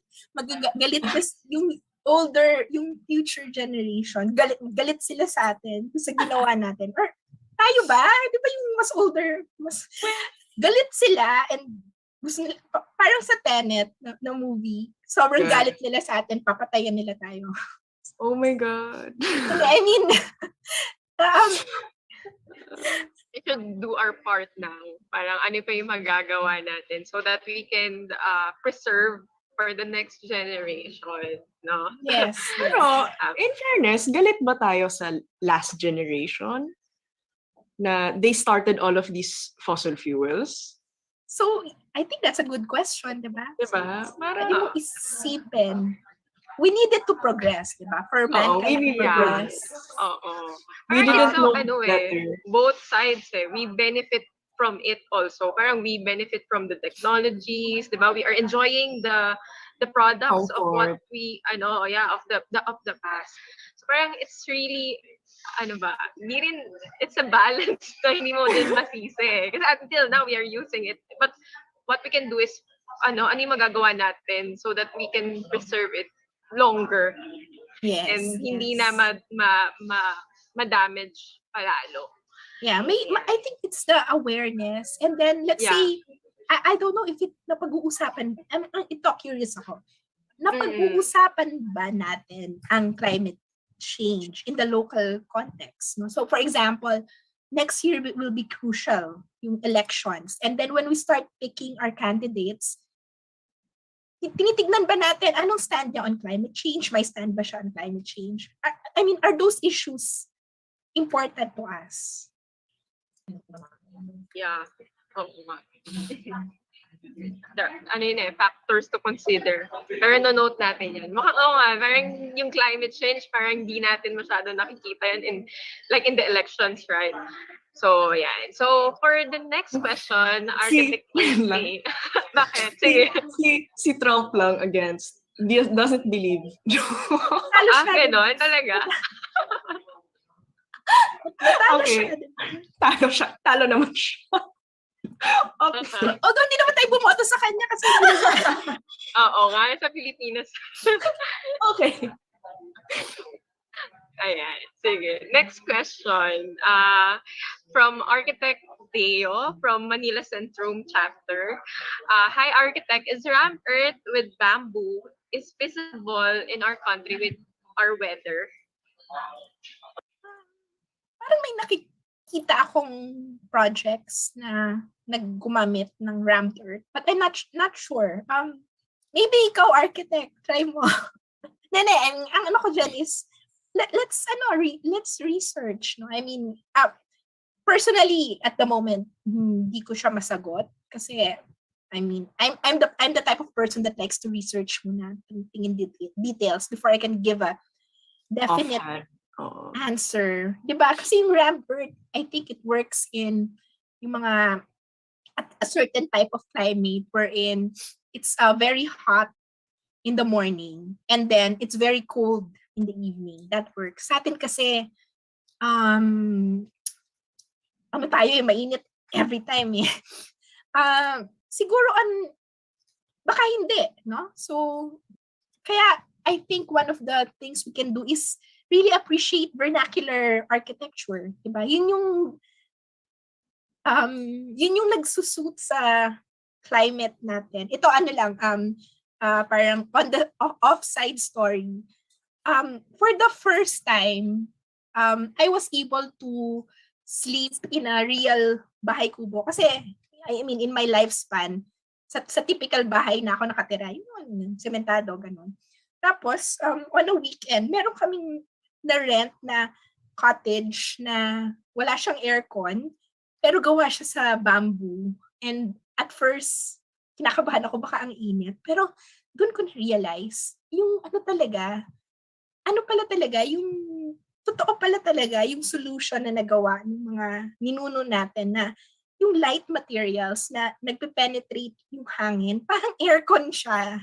And this was just sa Tanay lang siya, hindi siya sa Baguio.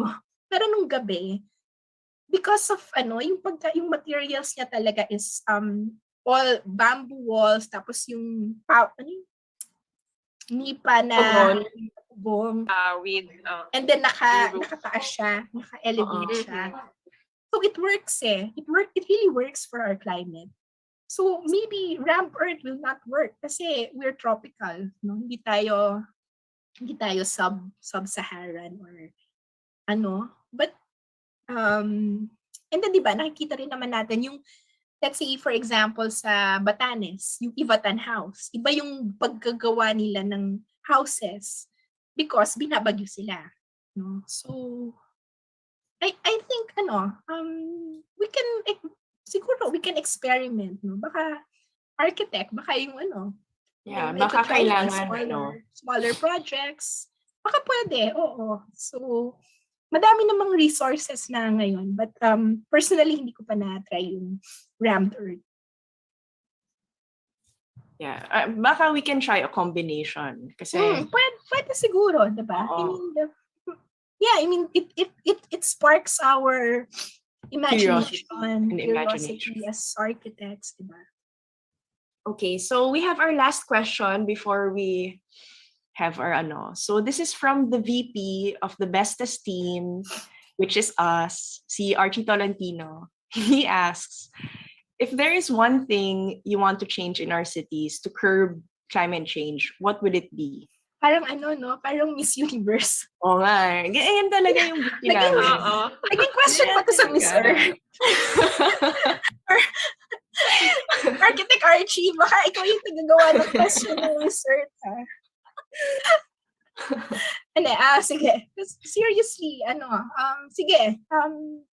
Tayo lahat din na nanonood. Let's try to imagine kung anong gusto nating sagot. Ako, naisip ko, I really want more parks and open spaces. Sobrang kulang ng parks and open spaces natin because for a long time, naging reliant tayo sa malls, diba? Dati, I mean, all economic levels, diba?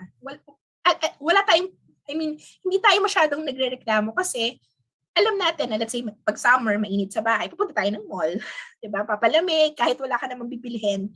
Naging reliant tayo doon. And then, nung nagkaroon ng COVID, and then naging medyo di ba, hindi tayo makapunta sa malls, naging appreciative tayo sa parks. And na-realize natin, konting-konti yung parks and open spaces natin.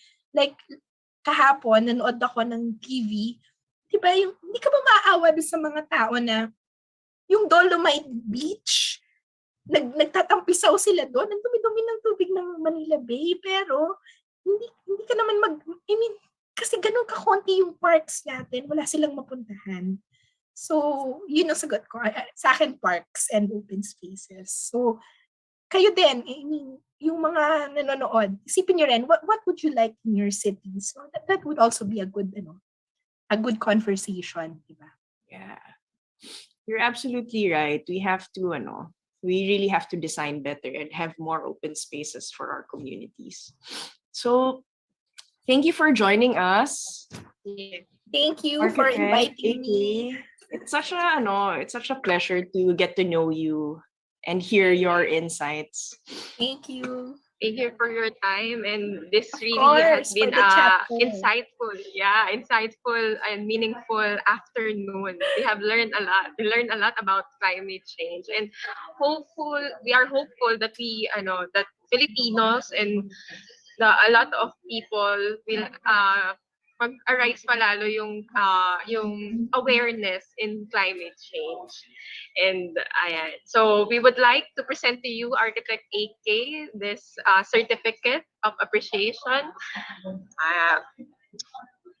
Can I Matthew yung would like to present and issue this certificate of recognition to Architect Andrea Karla Dorotan for sharing her valuable time, insights, and knowledge as guest speaker with the title Climate Change and Architecture via live stream on Zoom meeting given this 23rd of October 2021, signed by Architect Monstara Remo, Chapter President, and Architect Beverly B. Doxin, Chapter Secretary. So, in behalf of United Architects of the Philippines and the South Triangle Chapter, again, Architect AK, we would like to thank you for having you in our ARKTOBERFEST.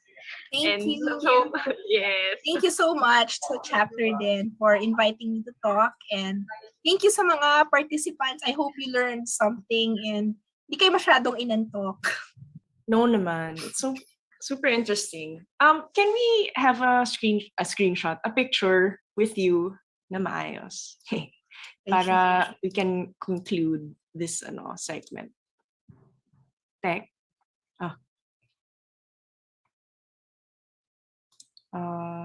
Okay. So let's take the picture. 1, 2, 3. Okay, one more kasi 2 pages. Okay. 1, 2. Okay.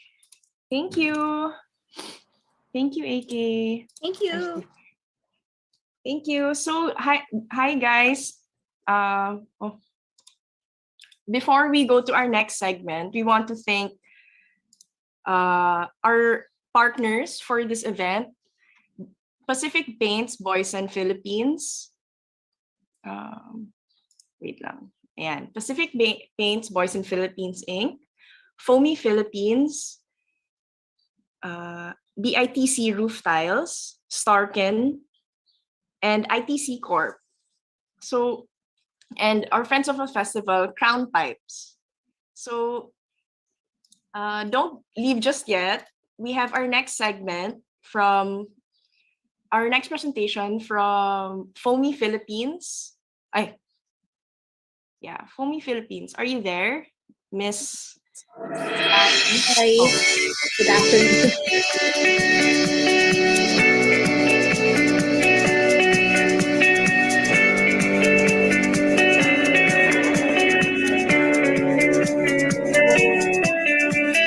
Tapos may dumating pang isa.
Hello, good afternoon.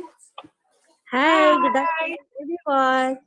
Hi, good afternoon, everyone. My name is Danny Season. I'm from Foamy Philippines. I think some of you I've already met when we did our presentation.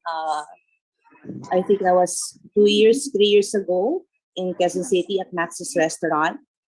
So it's a pleasure to be here. Thank you very much for having us, especially as I think your topic for this afternoon. Well, I think modified clay would be one of those materials who offer a sustainable solution for finishing. So I'd like to introduce also my staff with me, Nelia. Hi, We're good not going to be afternoon, showing everyone. any catalogs My name right is Nelia. now. Yeah, this is Nelia. Hello So she's po. the one who's at the showroom. And what we're going to do right now is I'll just type in all the links to the catalogs, the price list, the videos in the chat box. And then Nelia will take you through a short walkthrough of our showroom in Makati because I truly believe that you need to see the showroom so you'd see how effective and beautiful modified clay materials are. So I'll turn it over to Nelia now. Hi, good afternoon. Again, I'm Nella Enriquez. I'm now currently in our showroom in Makati. So I will give you a short tour. Sorry for the little bit mess. These are our orders ready for dispatch. This is our lobby area. Okay, this side we have stone bricks finish on the ceiling. Also our granite. Wow. Yes. Okay, right over here we have the strip wood, which show that it's already bendable. Recording stopped. And we have also a water features. So sa loob po nito is also we use a foamy MCM material. Tapos hindi po siya nilulumot or kahit man lang kahit maarawan maulanan, hindi po siya nilulumot. Very low maintenance, wala rin pong watermarks. Yan. So we have here the custard mushroom. So I just want to say also, no, the beautiful thing about foamy is, if you can notice, it's very thin and it's lightweight, so it's easy to cut. Nelia, can you please show the granite wall, the granite Yes, 038 wall? So that actual tile size over there is actually 30 by 60, but because it's thin, you can actually cut it and you can please move backwards. You can create your own modular design. Wow, it's so thin pala. Yes, it is. And you know, it's also bendable. So it's easy to grind it. If you want to do 45-degree chamfering on the corners, that's very easy to do. So everything that you see here, from the floors, the walls, to the ceiling. Nell, can you please show our special weaving at the ceiling? Yes. Over there, see? Over at that ceiling, if you have designs that are Filipiniana in nature, this is perfect. So you can see here we have parang sawali design, chevron, banig, and these are also paintable using water-based paint.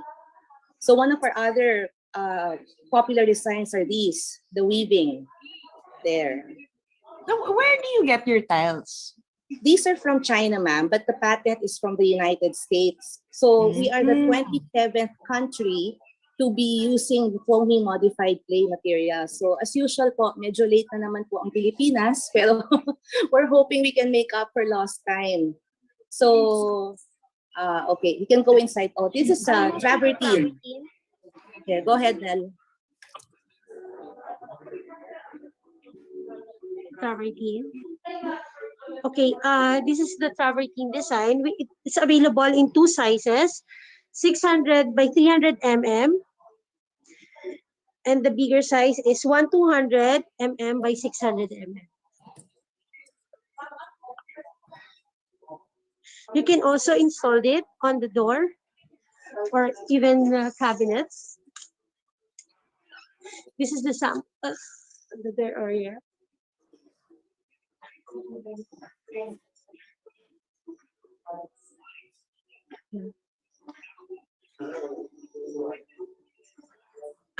Ma'am, may guest lang po kasi sa showroom right now, pero No, it's okay. Give a quick view here. This So is as our you can bar see, area. we have our own small bar at the showroom. So this is where some of our Wow. clients come. Kompleto po yan. So we'd like to invite your chapter if you're free or your board of officers. Sa Free drinks rin ba? Free drinks, free Wow. karaoke. Alam na. You can have your meetings there. Then let us know what kind of food you want. Italian, Japanese, Chinese. Field trip So, daw. Oo, talagang hin-highlight ni Nelia yung mga alak. So, Feelings ko talaga sila, ma'am. oo, talagang yun. Siguro, Nelia, pakita mo naman yung iba na. Okay, ma'am.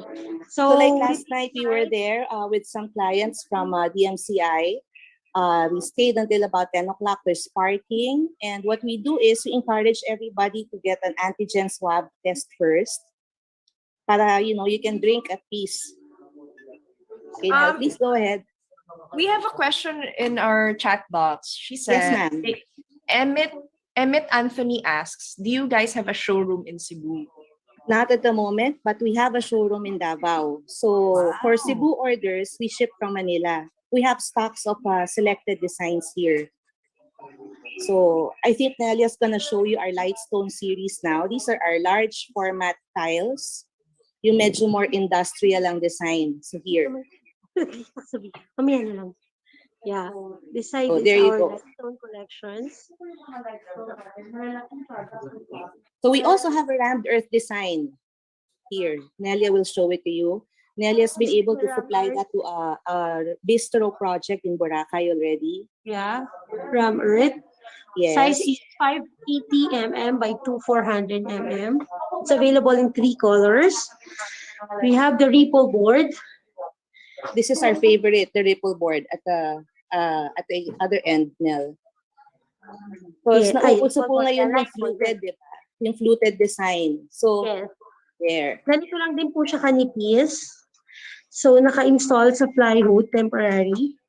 Yeah, because it bends. Nahuhulog po kasi siya dahil nagbe-bend na siya. So, we have to, for display purposes, install it on plywood. Yes, you can use it for toilet walls. You can use it for toilet floors. It's perfect for pool decking kasi talagang non-slip siya. The price range for these materials, itong mga ripple board, the ramp earth is about 3,000 per square meter. Like 2,400, 5,800 per We have a client kasi sa showroom. Business is booming. Pakita ko lang po yung, yung ating pantry area. Using again bricks with white grout. So everything here you see was installed using rugby kasi interior lang po ito. And now can you show the corners of the bricks? Ever since there you see, pwede po talagang putulin yan so you can simulate the brick design better. So since we began with foamy modified clay materials, we have not had a single complaint about breakage during deliveries simply because it's made of clay. Now, can you drop a piece of clay on the floor na sample? Yeah, the bricks, ma'am. Wait lang po. Kahit yung 30 by 60, ayan, see? Pag nahulog po siya, hindi nababaktag. This is also waterproof. Everything we have here already comes with a matte sealer. So, yan o. Matte talaga siya. Yes, matte. You can also apply a glossy sealer. This is the travertine. Yeah, that's our travertine. When you apply a glossy sealer, magkakaroon siya ng sheen and then magda-darken yung color niya. So for example, like that sample, Nel, yung divine mushroom. There. Quick question. You mentioned that these things are sustainable. How? Yes. In what way? This, I may have misunderstood the term sustainable, no? But what I actually mean is, these materials are made of 95% clay. As in real clay to, ma'am. So this is why, before some clients ask, will the color fade? Will it discolor? The answer is no, because the way we achieve the colors for these materials is we mix several different colors of clay together. So even after 30 years, parehas pa rin yung color niya. So, Nel, can you mute your mic? Ako nga po, mute ko na. We have another question. Sabi niya, pwede pang labas? Yes, perfect for exterior. We've supplied a lot of projects with for exterior areas, including McDonald's branches, residences in Pampanga, in Davao. Marami-rami na rin po. So these are some of our wood designs. That's what we supply to McDonald's. Wow. Well, follow-up question. Yes, You told na yung sa interior is rugby. How is Yes. for exterior? What is your installation guide? Or ano yung is that cement or mortar lang ba? We To recommend paste it. tile adhesive, ma'am, for exterior areas, for wet areas, and for flooring. Alright. Yes, for higher areas, like for example, it's a 14-story building, kasi you can use this. Ito po ang advantage nito. Instead of using natural stone, which actually you cannot, diba? When you go beyond 3 floors, this one you can use. You can apply this using tile adhesive, and you mix it with ready fix glue for a stronger adhesion. So dito po sa chat box, I already sent the links to the catalog, the price list, the installation guideline video, and another video. Nelia, can you show them the 3D, please? We have a new line coming out. We call them 3D series. This is very beautiful. The marble design is very nice. And then there's honed granite and bush hammer. So here, not too close, Nelia, please. There. So you can see ito yung travertine. The sizes are big, 2.4 by 1.2. And the price is very reasonable at only 3,300 per square meter. We have different designs. So all of these will be having stocks by January. Nice. And then, Nell, can you show the flexible stone veneer? Last na po ito. Yeah. We are also putting in stocks of our stone veneer from India. So as you can see, we have translucent designs. Not too close, Nell. Yan. There. And then, meron po kaming pwedeng i-backlight. Like for example, parang onyx. So there. These will also come in huge sizes. 2.4 by 1.2 din po ang parating namin ito. So they're mostly slate look. And these are from real natural stone, sliced very thinly. The price range is 3,000 to 3,500 per square meter. Wait, So, para siyang onyx. Yes, it's like onyx, yeah. Pero It's clay. not, yes, pero veneer style po siya. So, ang dami na po palang question. Sorry, wait, paano ba to? Do I do this Sige, one by one? we can run yung question siguro, ma'am. We can read Sige it for you. Siguro, ito po. One question here is, sabi no watermarks, right? What about for islands or beach resort areas? How about the salt or air content? Hindi po good daw ba question. mag-retail? That's fine. No? So far, like I mentioned, foamy has been installed in countries like in Europe, tapos also in Saudi Arabia, in the US. So we haven't had any issues. Hi, ma'am. We haven't had any issues no issues at all for resort projects, for example. Wala kaming issues dyan. And this does not become brittle over time. It remains as is. Nice. Okay. So The if sure- ano, Yes, ma'am. if for curved surfaces, can it be applied then? Parang, Yes. Okay. So pwede It siya. will follow your curve. So, Okay. like for example, we have a curved wall there at the showroom. Our showroom is in Makati, in Patong Tamo Extension at the Alpha Land side. So, Nell, maybe you can lift up one panel. This is our concrete series. So, makikita nyo, ma'am, can you lift that up? Yung one corner lang para makita nila na bendable siya. The warranty is for 5 years.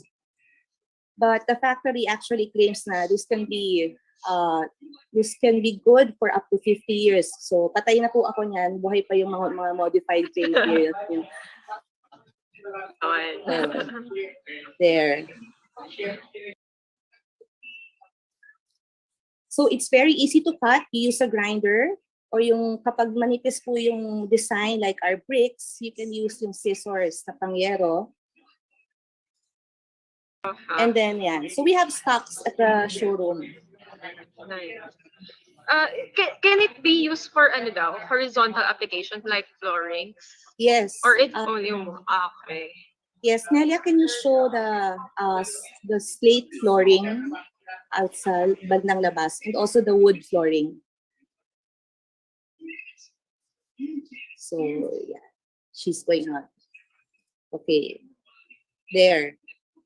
So, we installed this even outside, no? So, may floor namin outside at the entrance. Okay na yan, Nel.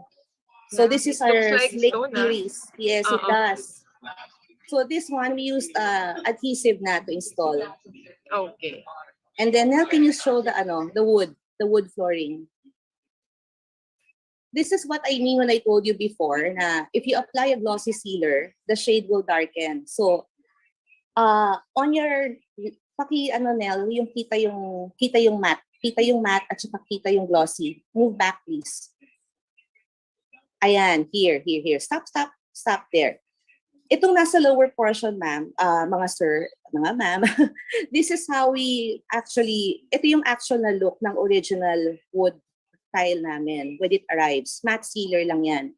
So, we apply the glossy sealer and the upper portion, magkakaroon siya ng sheen at the same time, magda-darken yung color niya. So, that's what happens when you apply a glossy sealer. So you know, it's easy to cut out for switches. Nel, can you show the switches sa Divine Mushroom Mall? You can, there. Even the smallest spaces, pwede niyong i-cover.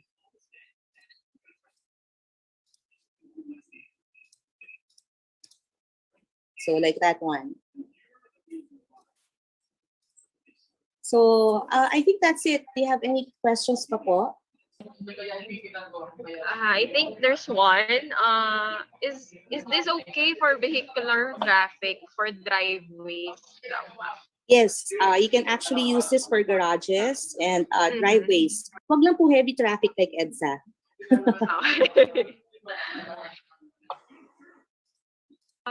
Do you have price comparison from the conventional materials? Parang the difference from other.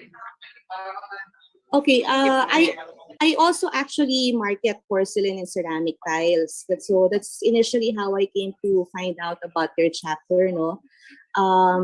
So usually when you sa porcelain tiles, you can have tiles 60 by 60 by as low as 1,200 per square meter. With modified clay materials, the prices really depend on the design. Like this one, for example, the 35-piece stack stone for walls. This is 2,300 per square meter. Our bricks are about 1,400 per square meter. Tapos, the slate on the floor is also, that's only 1,500 per square meter. So our prices are very, very competitive. Hindi po siya super mahal. Ang mahal lang po is yung Crosard. Nel, can you show Crosard? There, yung nasa post. Ayan, yung nasa baba. Ito po yung pinakamahal at 5,000 per square meter. Because ito yung talagang kakaiba yung design niya. They're heavier.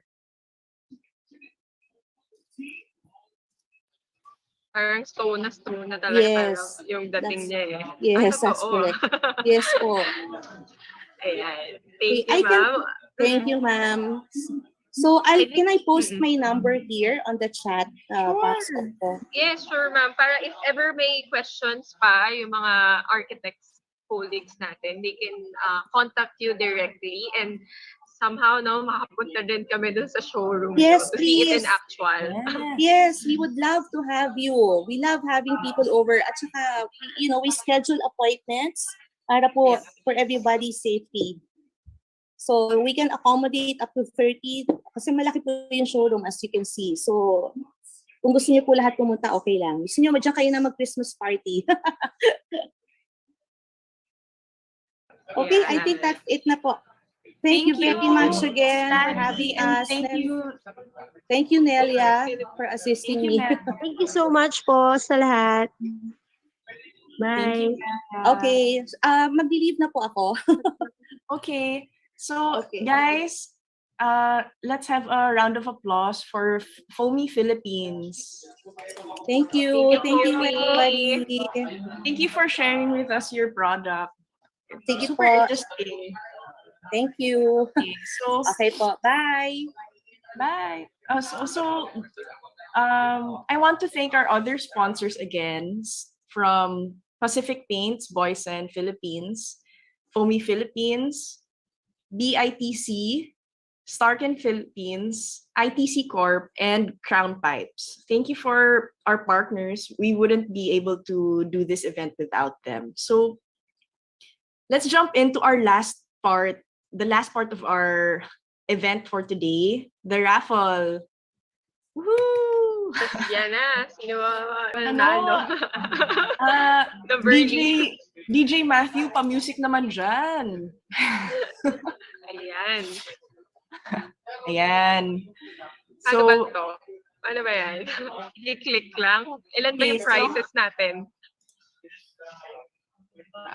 Wait lang. Ano mapapanalunan ng mga... So we have our...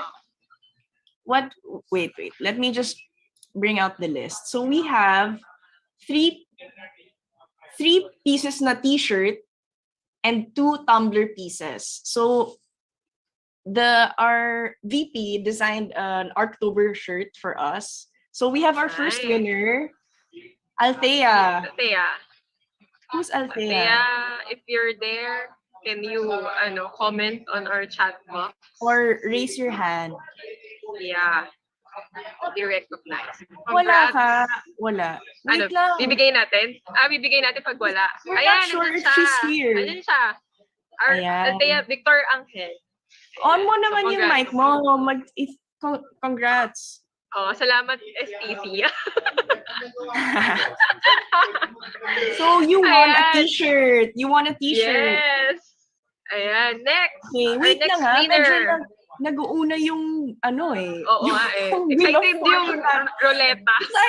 Excited yung wheel. Wait lang. Sa atin.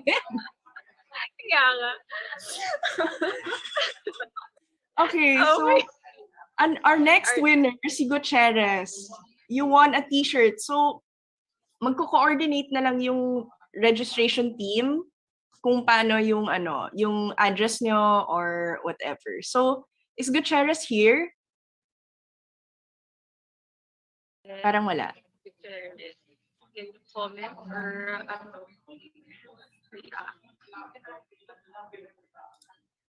One, two. Gutierrez. Saan ba siya? Okay, let's see. Gutierrez. Yeah, great. Grace Mariel. Kung hindi siya mag-claim, wala. I guess she's not attentive di ba? Strict ang rules. So, strict yung rules natin. So, sige, let's count. Wait lang. The tech person is saying nagwe-wave siya sa video. Pero, paano ba? Can you raise your hand? Baka nandiyan naman siya. Or reaction? Wait, I'll look. Saan siya?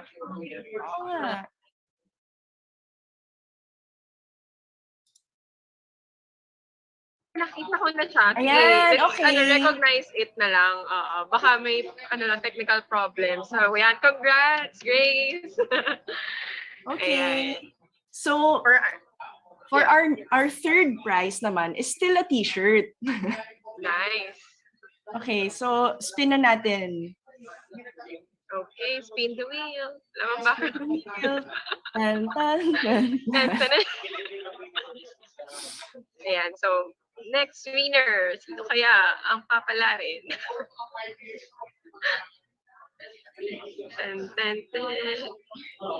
Ayan, baka ba kayong si Arce? Is it Gab? Who's Arce? Gab Arce.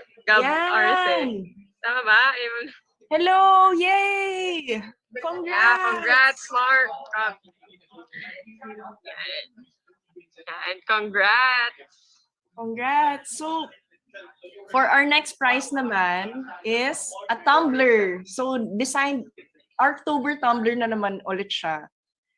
It's mga, ARKTOBERFEST merch. Yeah.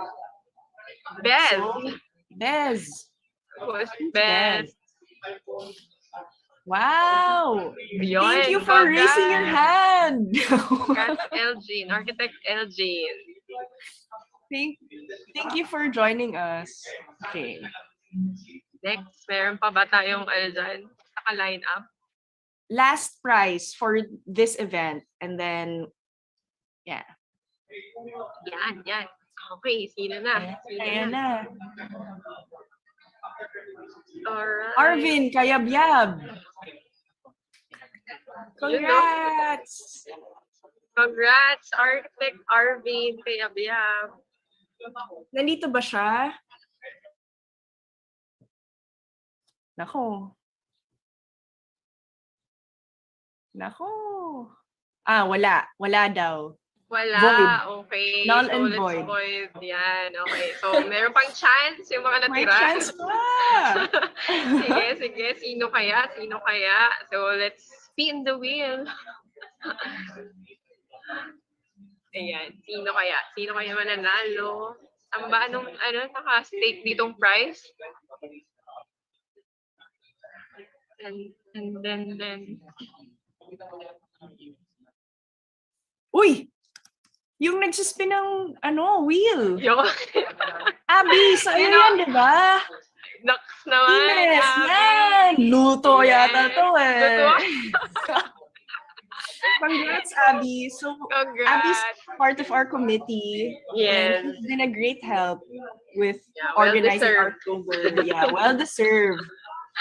Okay, congratulations to all the winners. So, thank you for joining us. But before we end, let's have some announcements early, right?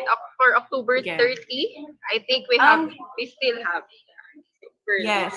So, before I say the announcements, thank you. We'll play the short video about ARKTOBERFEST.